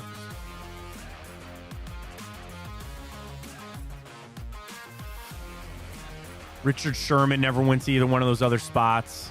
Jeez. Bobby Matt Wagner, Flynn, no. Hasselback. Did he ever play for Detroit or Cowboys? You know, I want to say Detroit, but I don't know if that's true at all. I really don't have an idea. Obviously, Romo, no. Dude. Wow.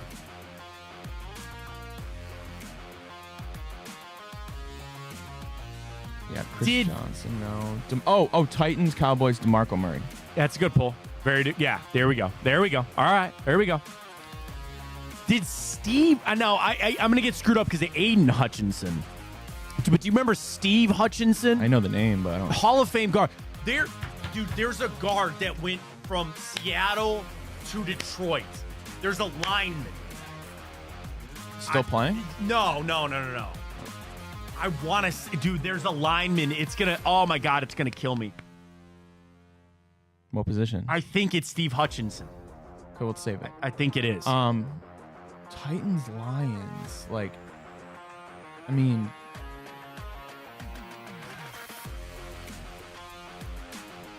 Robert Woods, no.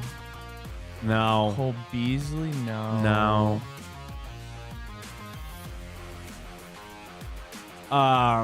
Anthony Fursker. That's a deep cut. I don't think so. Kyle Van Noy. Who's some of the kickers? Oh, Matt Fat Prater. Randy. No. Fat Randy, works for Tennessee. Did he ever kick? Yeah. I know for a fact he works for Tennessee. And then I think we thought before I did he kicked for Detroit, but I don't think he did. Okay. Matt Prater? That's what I said, but I don't know I don't think he played for Seattle or Tennessee. Yeah, I don't think so either. Oh, man. Cowboys, Seattle, there's got to be one. Michael Gallup, no. Noah Brown, no.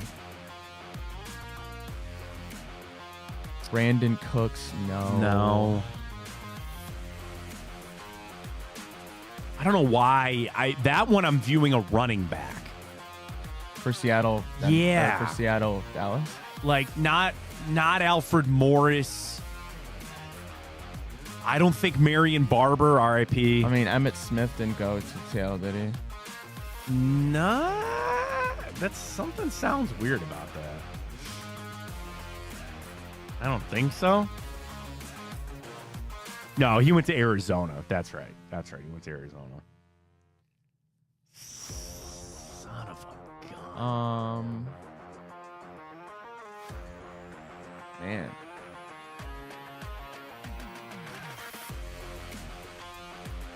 All right, you just want to try Jake Rip Ferguson. I don't know if he's ever in Seattle. I mean, Nick Van Ette was an Ohio State tight end. He got drafted by Seattle. I don't know if he's gone to either one of those other What was spots. the one you thought? Steve Hutchinson? I think Steve Hutchinson. For Lions, Yeah, Seattle? there's. Well, I'm just going to rip it. Nope. There's a lineman. I know it. There's a lineman. Lions. No. Oh, my God. No. It was. Kerryon Johnson, maybe? I don't know if he was ever on the Titans.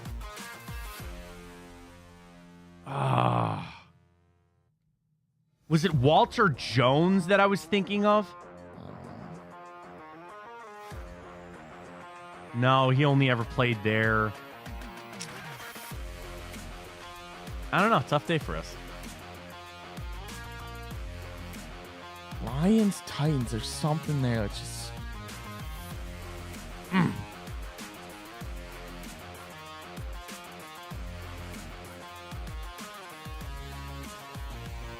Oh, my. No.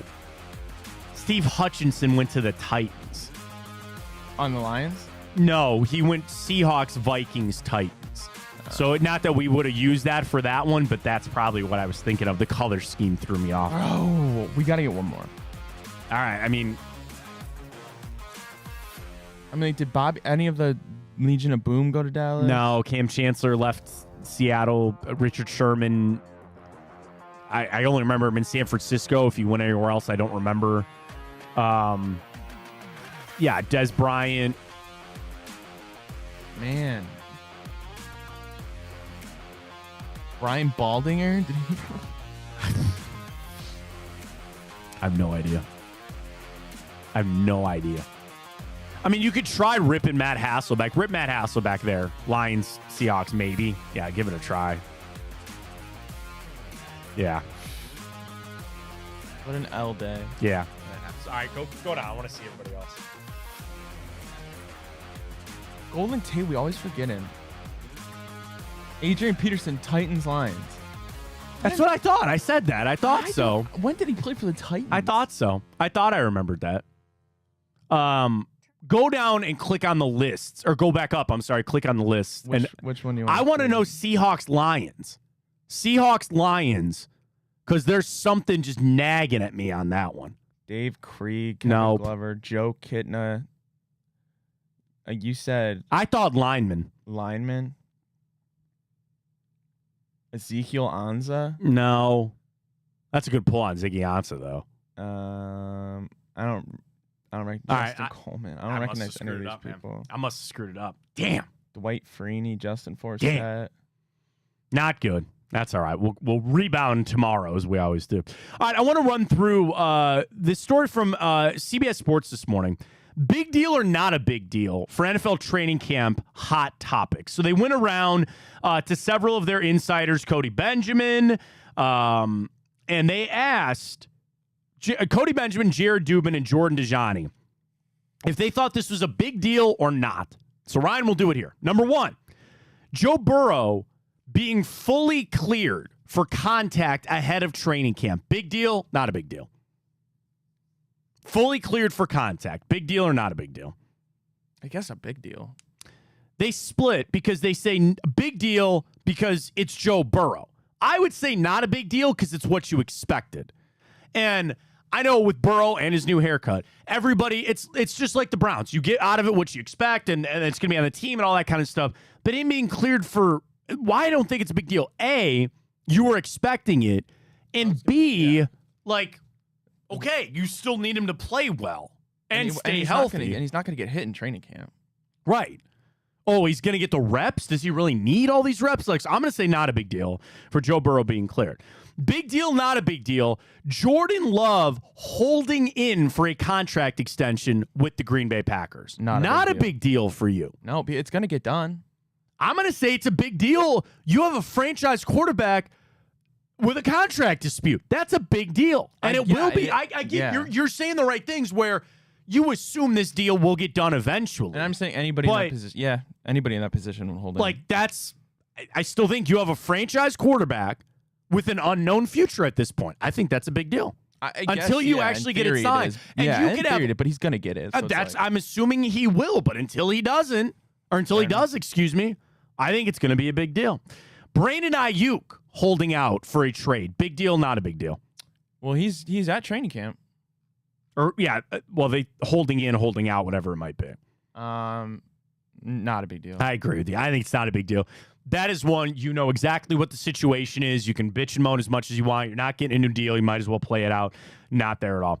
Dolphins losing Shaq Barrett to a sudden retirement. Big deal, not a big deal. Not a big deal. Not a big deal. Hassan Reddick holding out of Jets camp. Big deal, not a big deal. Big deal for trading for a guy, and you might know you're going to pay him? I kind of agree.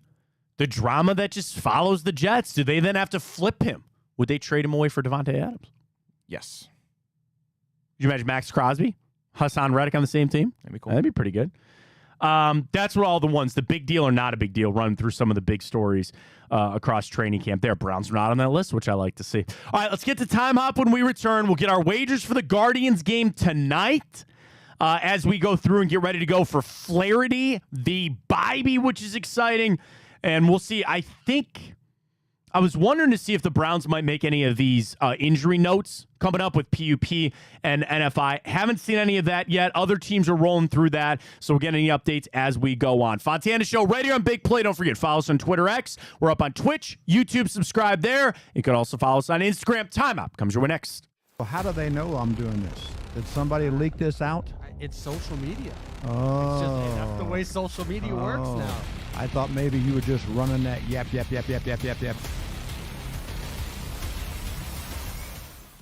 Welcome to Big Play, a sports media team that started back in 2014, and now we're not in a garage. Look at us, incorporating some of Cleveland's favorite sports personalities, bringing you fun and compelling content from downtown Cleveland. Coming to you live from the shores of Lake Erie and Burke Lakefront Airport, join Team Big Play for all the best sports talk in Ohio. Check us out on social media at Big Play, bringing you fun and compelling content from downtown Cleveland. Anthony Schlegel, just how physical he was. You saw the girth and the power and everything he was bringing to the table, especially when he was a nice beefy 255 playing middle linebacker. We were called soft last year. You don't want to be soft, especially when you come to the playoffs. So that's going to be a process throughout this season of establishing us as a harder team here in the I don't buy into this nonsense, this conspiracy nonsense that he's got his money and he's dogging it. That's ridiculous. They're off in the Kentucky Derby as Authentic takes them around the far turn. Tis the laws making his move now, and they're into the stretch.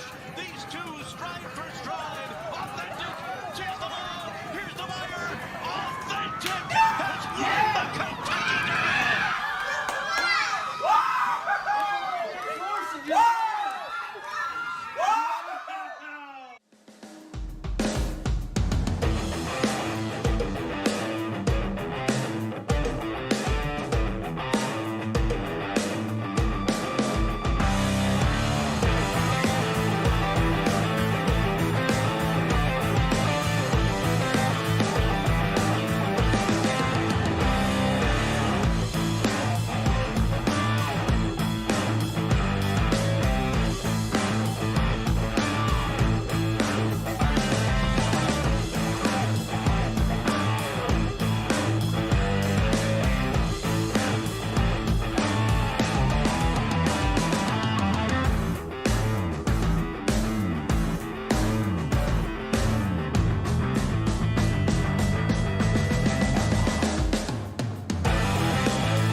Let's head on back. A little bit of time out. Welcome back. Fontana Show right here on Big Play, 24th of July. What do we got? Let's go back to 2019. MVP odds for the NFL. Baker Mayfield was tied for 6th at 12-1 for NFL MVP odds in 2019. Ryan, do you think you could guess who the top 3 were in 2019 MVP odds? Well, I'm assuming so. 2018 was Patrick, so I'm assuming 2019 he was top 3. He was the favorite. He was. That's one. Well, Lamar Jackson won it, but was he a top 3 favorite? No way. Not. So I'm going to guess Aaron Rodgers. Correct. He was 3. And I'm going to guess Brady. No. No. There's no reason I brought it up. I'd be interested to see if you could get number 2. Really? It seems. Is it a quarterback? Yes. Okay. It seems so far ago. Really? About this guy, but he had the second best MVP odds in 2019. Drew Brees? No.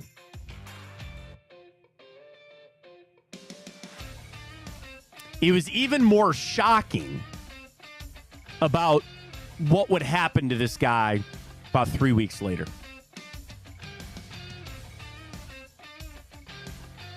What does that mean? Huh. Is he out of the league? Yes. So, again, this day, 2019, the 24th of July, this guy had the second best NFL MVP odds. Something would happen about a month later. Like he got injured? Kind of. Oh, I know exactly what it is. Andrew Luck. Andrew Luck retired a month after being the second betting favorite to win the MVP. The reason is he won NFL Comeback Player of the Year in 2018. So everybody goes, man, Luck is back. Here we go with the Colts. Dude, one of those weird moments in sports I'll never forget.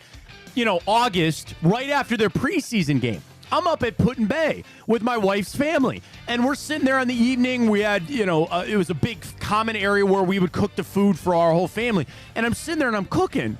And my wife's uncle comes in, Uncle Randy comes in, and he goes, do you see this about Andrew Luck? And I was like, what? And he goes, he's going to announce his retirement. Now, the weird thing was it leaked out while the Colts were still playing their preseason game. And then they pinned down Andrew Luck. And after the game, he said, I'm done. Can't play anymore. Dude, he's younger than me. Dude, he's so good. He's only 34. He was so good. So what is he, 29? Something like that. Still got the bag, but you would have believed potentially a Hall of Famer. And yeah, just wasn't going to do it anymore. Which just sucks because, I guess, we didn't have to face him anymore in the AFC. But, I just remember that bombshell that you're like, what? And I thought that might be a little bit more of a trend with some NFL players, when they get paid. Honestly, no joke, I thought that might be Myles Garrett. I don't know if Myles Garrett's got a 15, 16-year career in him. I hope I'm wrong. I mean, how many DNs do that? But I'm just saying, he's got other interests, right? Thankfully, he's kind of avoided injuries at this point. But, I don't know. It's so strong that once you get your money and you don't want to deal with it anymore, you hear so many athletes say, I knew the day I was done. I knew when I didn't want to wake up and go to practice anymore. I didn't want to watch film anymore. And they walk away. But yeah, that was the MVP odds this day 2019. This day 2005, Lance Armstrong won his final Tour de France. He would retire after that, but of course, he would have all of his titles disqualified after his blood doping was found out in 2012. He straight up admitted it finally, right? It's not even like they caught him. He admitted that he was blood doping, right? I think so. Do you know the George Brett pine tar incident? No, I don't believe so. So it happened this day, 1983. So George Brett, legacy player for the Kansas City Royals, and I believe Hall of Famer, he hits a home run. He throws his bat down and he walks the bases. Well, the umpires take his bat and they lay it on home plate. There's a rule that you cannot have pine tar that far up your bat where it would exceed. Imagine laying your bat on home plate. You can't have pine tar cover home plate. They laid it down. The video is incredible. The umpire holding the bat looks in the dugout. He looks at George Brett and he goes, out. George Brett, he comes flying out of there. They interviewed him later. He goes, I was going to kill him. He goes, I was going to kill that umpire for it. Go find the video. Just Google George Brett quick and pull the video up for it. This date, 1983. What George Brett, what should I look at? Just pine tar. I don't want a bobblehead. Not a bobblehead. All right, go Google. Or, yep, that's got to be it. All right. Wix gives you the power Shout out of to them. AI Free ads. to build Free the ads. website you need. With full. All right. Let me pause it. Let me pause it. Yeah, bring it up. All right, that's good. That's fine. No, it's got to be perfect. Oh, Ryan in his perfection here. Almost. He's working on it. All right, there you go. All right. Okay. Uh-oh. So that's the home run. That's gone. So then he's circling the bases. And now the Royals have the one-run lead. And then watch. What They year threw was the this? bat. 1983. So watch. They threw the bat away. Then, was it the Yankees? That's yes. Because Billy Martin goes, wait, look at his bat. That's right. Is that he's got too much pine tar, and you've got to have a certain amount of distance from the trademark of the bat and the pine tar. And you look at the bat. It's all the way up the bat. No, he's just coming in. I'm not sure. They might have a legitimate gripe. And the umpires are going to Brett's get standing together. there like, George wait, Brett's what? looking Wait, is he around, number looking 5? at Yeah, what's yeah, going yeah, on, yeah, and yeah. The umpires are going to get together and talk about this thing. You might be able to fast forward a little bit because I just want to get to the part where they Billy Martin lay it. bounced right out of the I've dugout. seen it called. It looks like it is. So they're looking at it. Bad.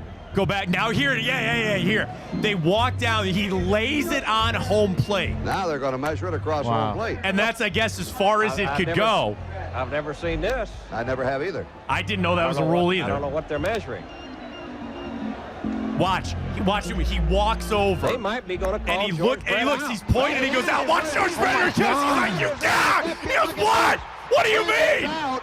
And He's demon mad. he is out. Bro, he's mad. He said later. He goes, I was going to kill him. He goes, I was going to kill him. Plate umpire. He's irate. Go back. Remind him. And the Run out of Yankees the have won the dugout. ball game 4-3. All right. Look at this. That's it. I don't know what And I they're think that's measuring. right. Did they not lose the game because of that? They I don't might be gonna remember. call George Brett out. He looks at it. Here he goes. He's out. Yes, sir. Brett is out. Look at this. I thought he Look was at that about ump to stand his ground, too. I thought he was going to swing. Dude, it's a good thing he didn't have a bat in his hand. Yeah, no kidding. Hang on. Wow, that's crazy. Hang on. Because that's right. I think they might. Okay, here it is. He had a 2-run home run off Goose Gossage in the top of the 9th to put the Royals up 5-4. Billy Martin gets it on him. They call him out, and that's the end of the game. Wow. And the Yankees win. The Royals quickly issued a challenge to the outcome. It was upheld by American League President Lee McAfee, who ruled that the bat should have been excluded from future use, the home run, but should not have been nullified. So basically what he's saying is when they caught it, all they can do is throw that bat out of play. Amid controversy, the game was actually resumed about 3 weeks later from the point of Brett's home run, and the Royals ended up winning the game. Would you look at that? Would you look at that? The bat, I wonder, wait a minute. So they have the bat. George Brett, pine tar bat. I want to know if this thing ever went to auction. No, do you know where it is? It's in the Hall of Fame. Really? It's in the Hall of Fame. That bat is in the Hall of Fame. Yeah, man. That's where it is. I wonder what that would get at auction. Yeah, these are all a bunch of like piece of crap, like remakes and stuff like that. But yeah, obviously Major League Baseball will never get rid of it, but no, this can't be real. Hold up.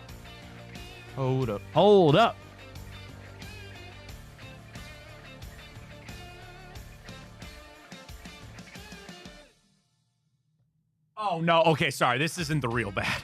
So the Royals had an auction up for George Brett Pine Tar bat, and the bid was $1,600. It's a replica that he signed. That's it. So the real bat is sitting in Cooperstown. So there it is. This day 1983. George Brett. Yeah. That's a good one. This day 1969, Apollo 11 returned to Earth with the, of course, astronauts that walked on the moon. Ryan was a non-believer. Now he is. We're all about it. This is an interesting one, too. This day 1958, Ted Williams was fined for the second time for spitting at Boston fans. Nice. There you go. This day, 1911, League Park held the first ever unofficial All-Star game as a fundraiser for Addie Joss and his family. The Cleveland Naps took on a team of MLB All-Stars, and they would fall 5-3. This day, 1911, American explorer Hiram Bingham rediscovered Machu Picchu. Nice. Don't know if I'd ever... I mean, is there like a... Not like Machu Picchu, but like Stonehenge. Is there some, like the Great Wall of China, is there something like along those lines that you would really want to go see? I would going to go to just Greece. I want to see all the mythology, like the Colosseum. Oh, yeah, sure. Well, that's in Rome. That's I know, in Rome. but like, seen it. Been there. Pretty cool. I mean, anything with mythology based. Like, okay. That'd be so cool. Okay. Yeah, that'd be pretty cool. The big old statue of Zeus. Man, I don't know if I really have anything. Like...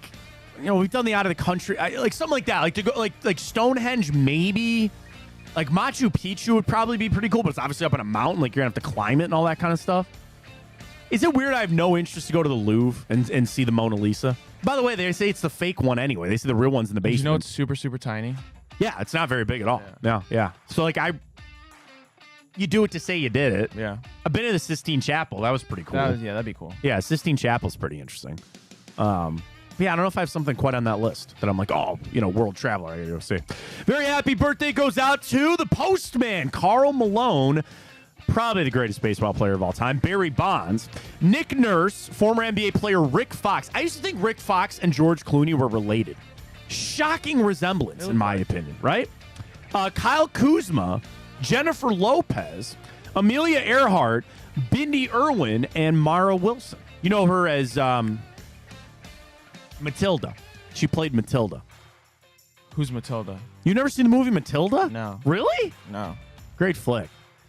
She's like a little girl that has like psychic. She can like lift things with her mind and all that kind of stuff. And just there. Then she was also the daughter in Mrs. Doubtfire, too. Mara Wilson. Never seen. Mara Wilson. Good one. Good one. All right. Speaking of movies, I don't know if you've seen these two, but we'll see how it goes. All right. We start this day, 1999. This was a Disney film, direct to DVD. But I bring it up because of the Disney era movies. Sure. This is a pretty solid one. It's a... Bambi? No, not like that Disney movie. Like, I guess it's a little before your time, like the 90s. Animated? No, it's live action. Oh, shit. It's live action. You know, like they had like The Luck of the Irish and like Double Teamed and all that kind of stuff. Sure. So this was one of that ilk. Mike? What's that? Like Mike? Not quite like that, but no, I'm saying is that the movie? No, like Mike. No, because these were like direct to DVD. Like these weren't released in theaters. Oh, okay. So it's a Disney movie about a young man that is very proficient at a certain aquatic sport, but he gets ripped away from his hometown. Is the sport surfing? Surfing is the sport. He gets taken away from his home in Hawaii and sent to a frigid part of the Northeast. I just don't know if I've ever seen the movie. Okay. Have you ever heard of the movie Johnny Tsunami? No. Okay. So it's one of those Disney movies. So the story goes like he was in Hawaii. He's like this record surfer kind of guy. And his dad, because all these movies, they have strife with the parents, right? His dad doesn't connect to him. His dad gave up surfing. Surfing is the devil, all that kind of stuff. So he uproots him and he moves him to like Maine.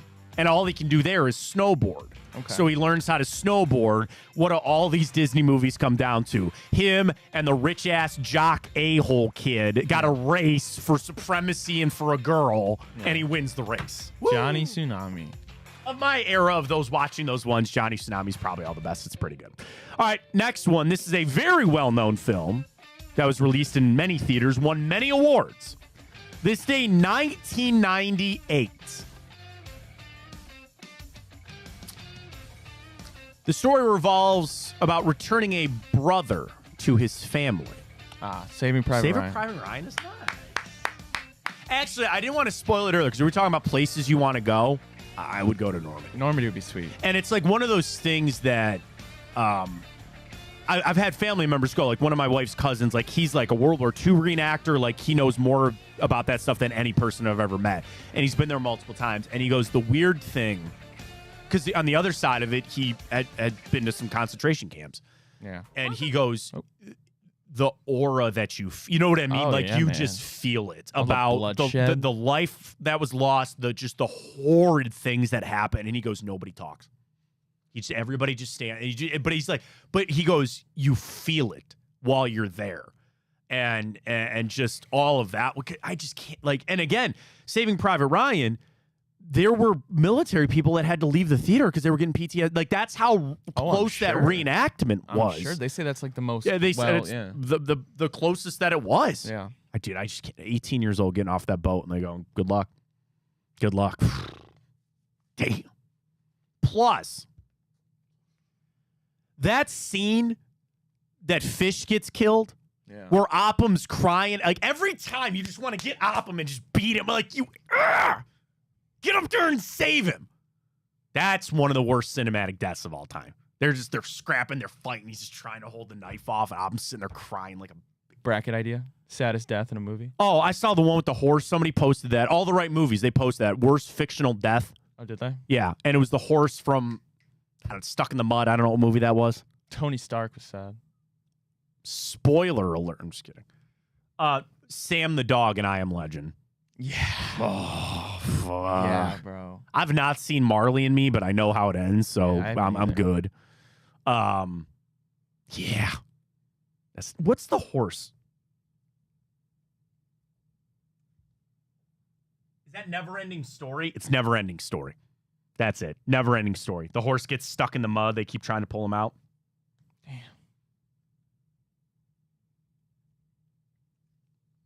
Saddest fictional death. You want to do? The Green Mile. Yeah. Yeah. Yeah. Tony Stark, Old Yeller. Bambi's mom. Terms of Endearment. Bambi. Yep. See, The Notebook, I don't think that was sad. That was just like the end of the movie. You know what I'm saying? It's got to be a character. Bubba and Forrest Gump. Oh, that's a bad one, too. Jack Dawson and Titanic, my ass. Come on. No. Marley and Me. Chubbs. That's a good one. See, again, Logan. In Logan. Like, if you read Old Man Logan, you know how that ends. I don't know what to tell you. Mufasa, the Lion King. Yeah, it's pretty bad. Artax, Never Ending Story, the horse. It's always the pets. That's the worst in it. Oh, yeah. They put Romeo and Juliet on this. No thanks. From the 90s one with Claire Danes and Leo DiCaprio. By the way, great movie if you've never seen it. It's quite an interesting take. But again, you know how that works. Yeah. Wait a minute.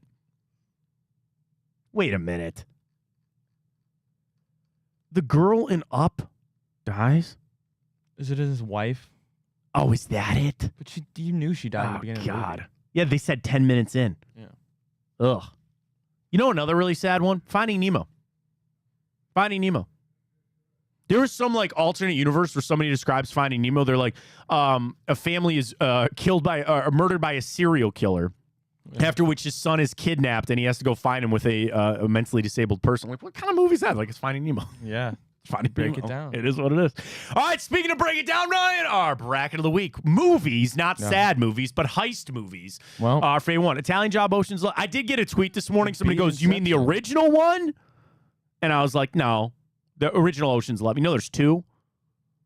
There's one that they made in the 70s of the Ocean's 11. Then they remade it. So, no, we're talking about the... We're talking about that. And then the Italian Job. That Italian Job, or no, Ocean's 11 ran away with it. Yeah, Italian Job edged out Inception.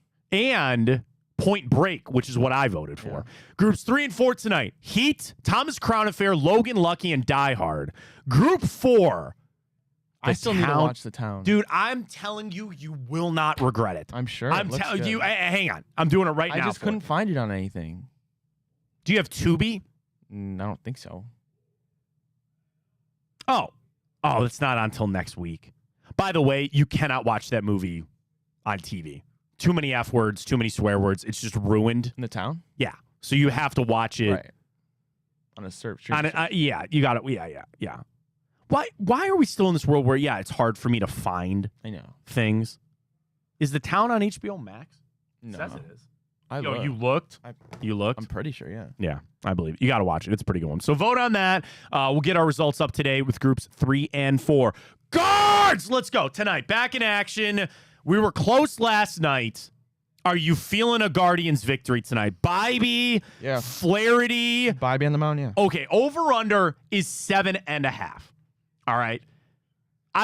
We've been hot with the hits. Like, just give me one guy that's going to get a hit today for the Guardians. All right, let's start here. Guardians, over-under is 7, an even 7 with Flaherty and Bybee on the hill. Do you like the Guardians minus a 1.5? I kind of do. Okay. All right, Guardians minus a 1.5. I'm going to stay away from the over-under. Strikeouts.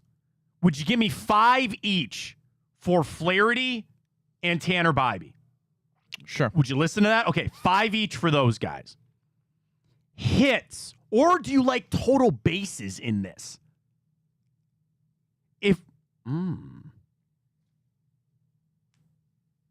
Ooh, buddy. I got a 4-leg parlay of Cleveland Guardians minus a 1.5. Flaherty 5 strikeouts. Bybee 5 strikeouts. Quan 2 bases. That's plus 1,000. Plus 1,000. Let's get to our trends here for this. Guardians are the favorite, minus 145 on the money line. OddsShark, the projected score is going to be Detroit 4.5 to Cleveland 4.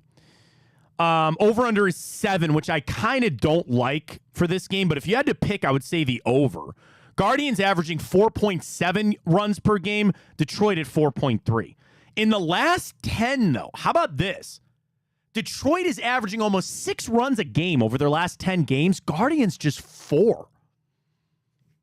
They each average... Okay, so here's your thing. Detroit averages 8 strikeouts a game, Cleveland 7. So that's kind of high. Here's Jack Flaherty. Last 3 starts, 2 wins and a loss. He's got 8, 4, and 7 strikeouts, including 4 strikeouts in a 10-1 rout that he had against the Guardians a couple of weeks ago.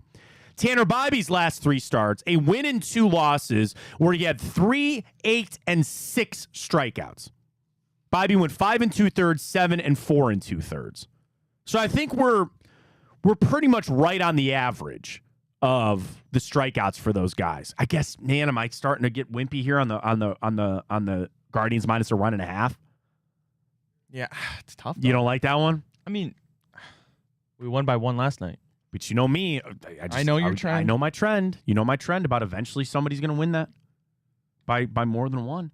At this, what I should do is just take my 3, put Guardians minus a 1.5, and then do another one on the side of the Detroit Tigers minus a 1.5, and then I make money no matter what happens. Maybe I'll do that. We'll see.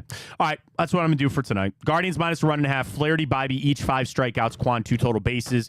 Get betting there where you can. Appreciate everybody joining us. I'm going to join Drennan here tonight for bonus time with Bruce Drennan. That'll come your way tonight. And then tomorrow, we are live. We will see you out at the 44th Annual National Sports Collector Convention at the IX Center. Get your tickets now. NSCCShow.com. That is NSCCShow.com. We'll see you there tomorrow, 9 to 11. Make sure you're tuned in. You never know who will show up, and we'll see you then. For Ryan Tyler, I am Matt Fontana. As always, take it easy.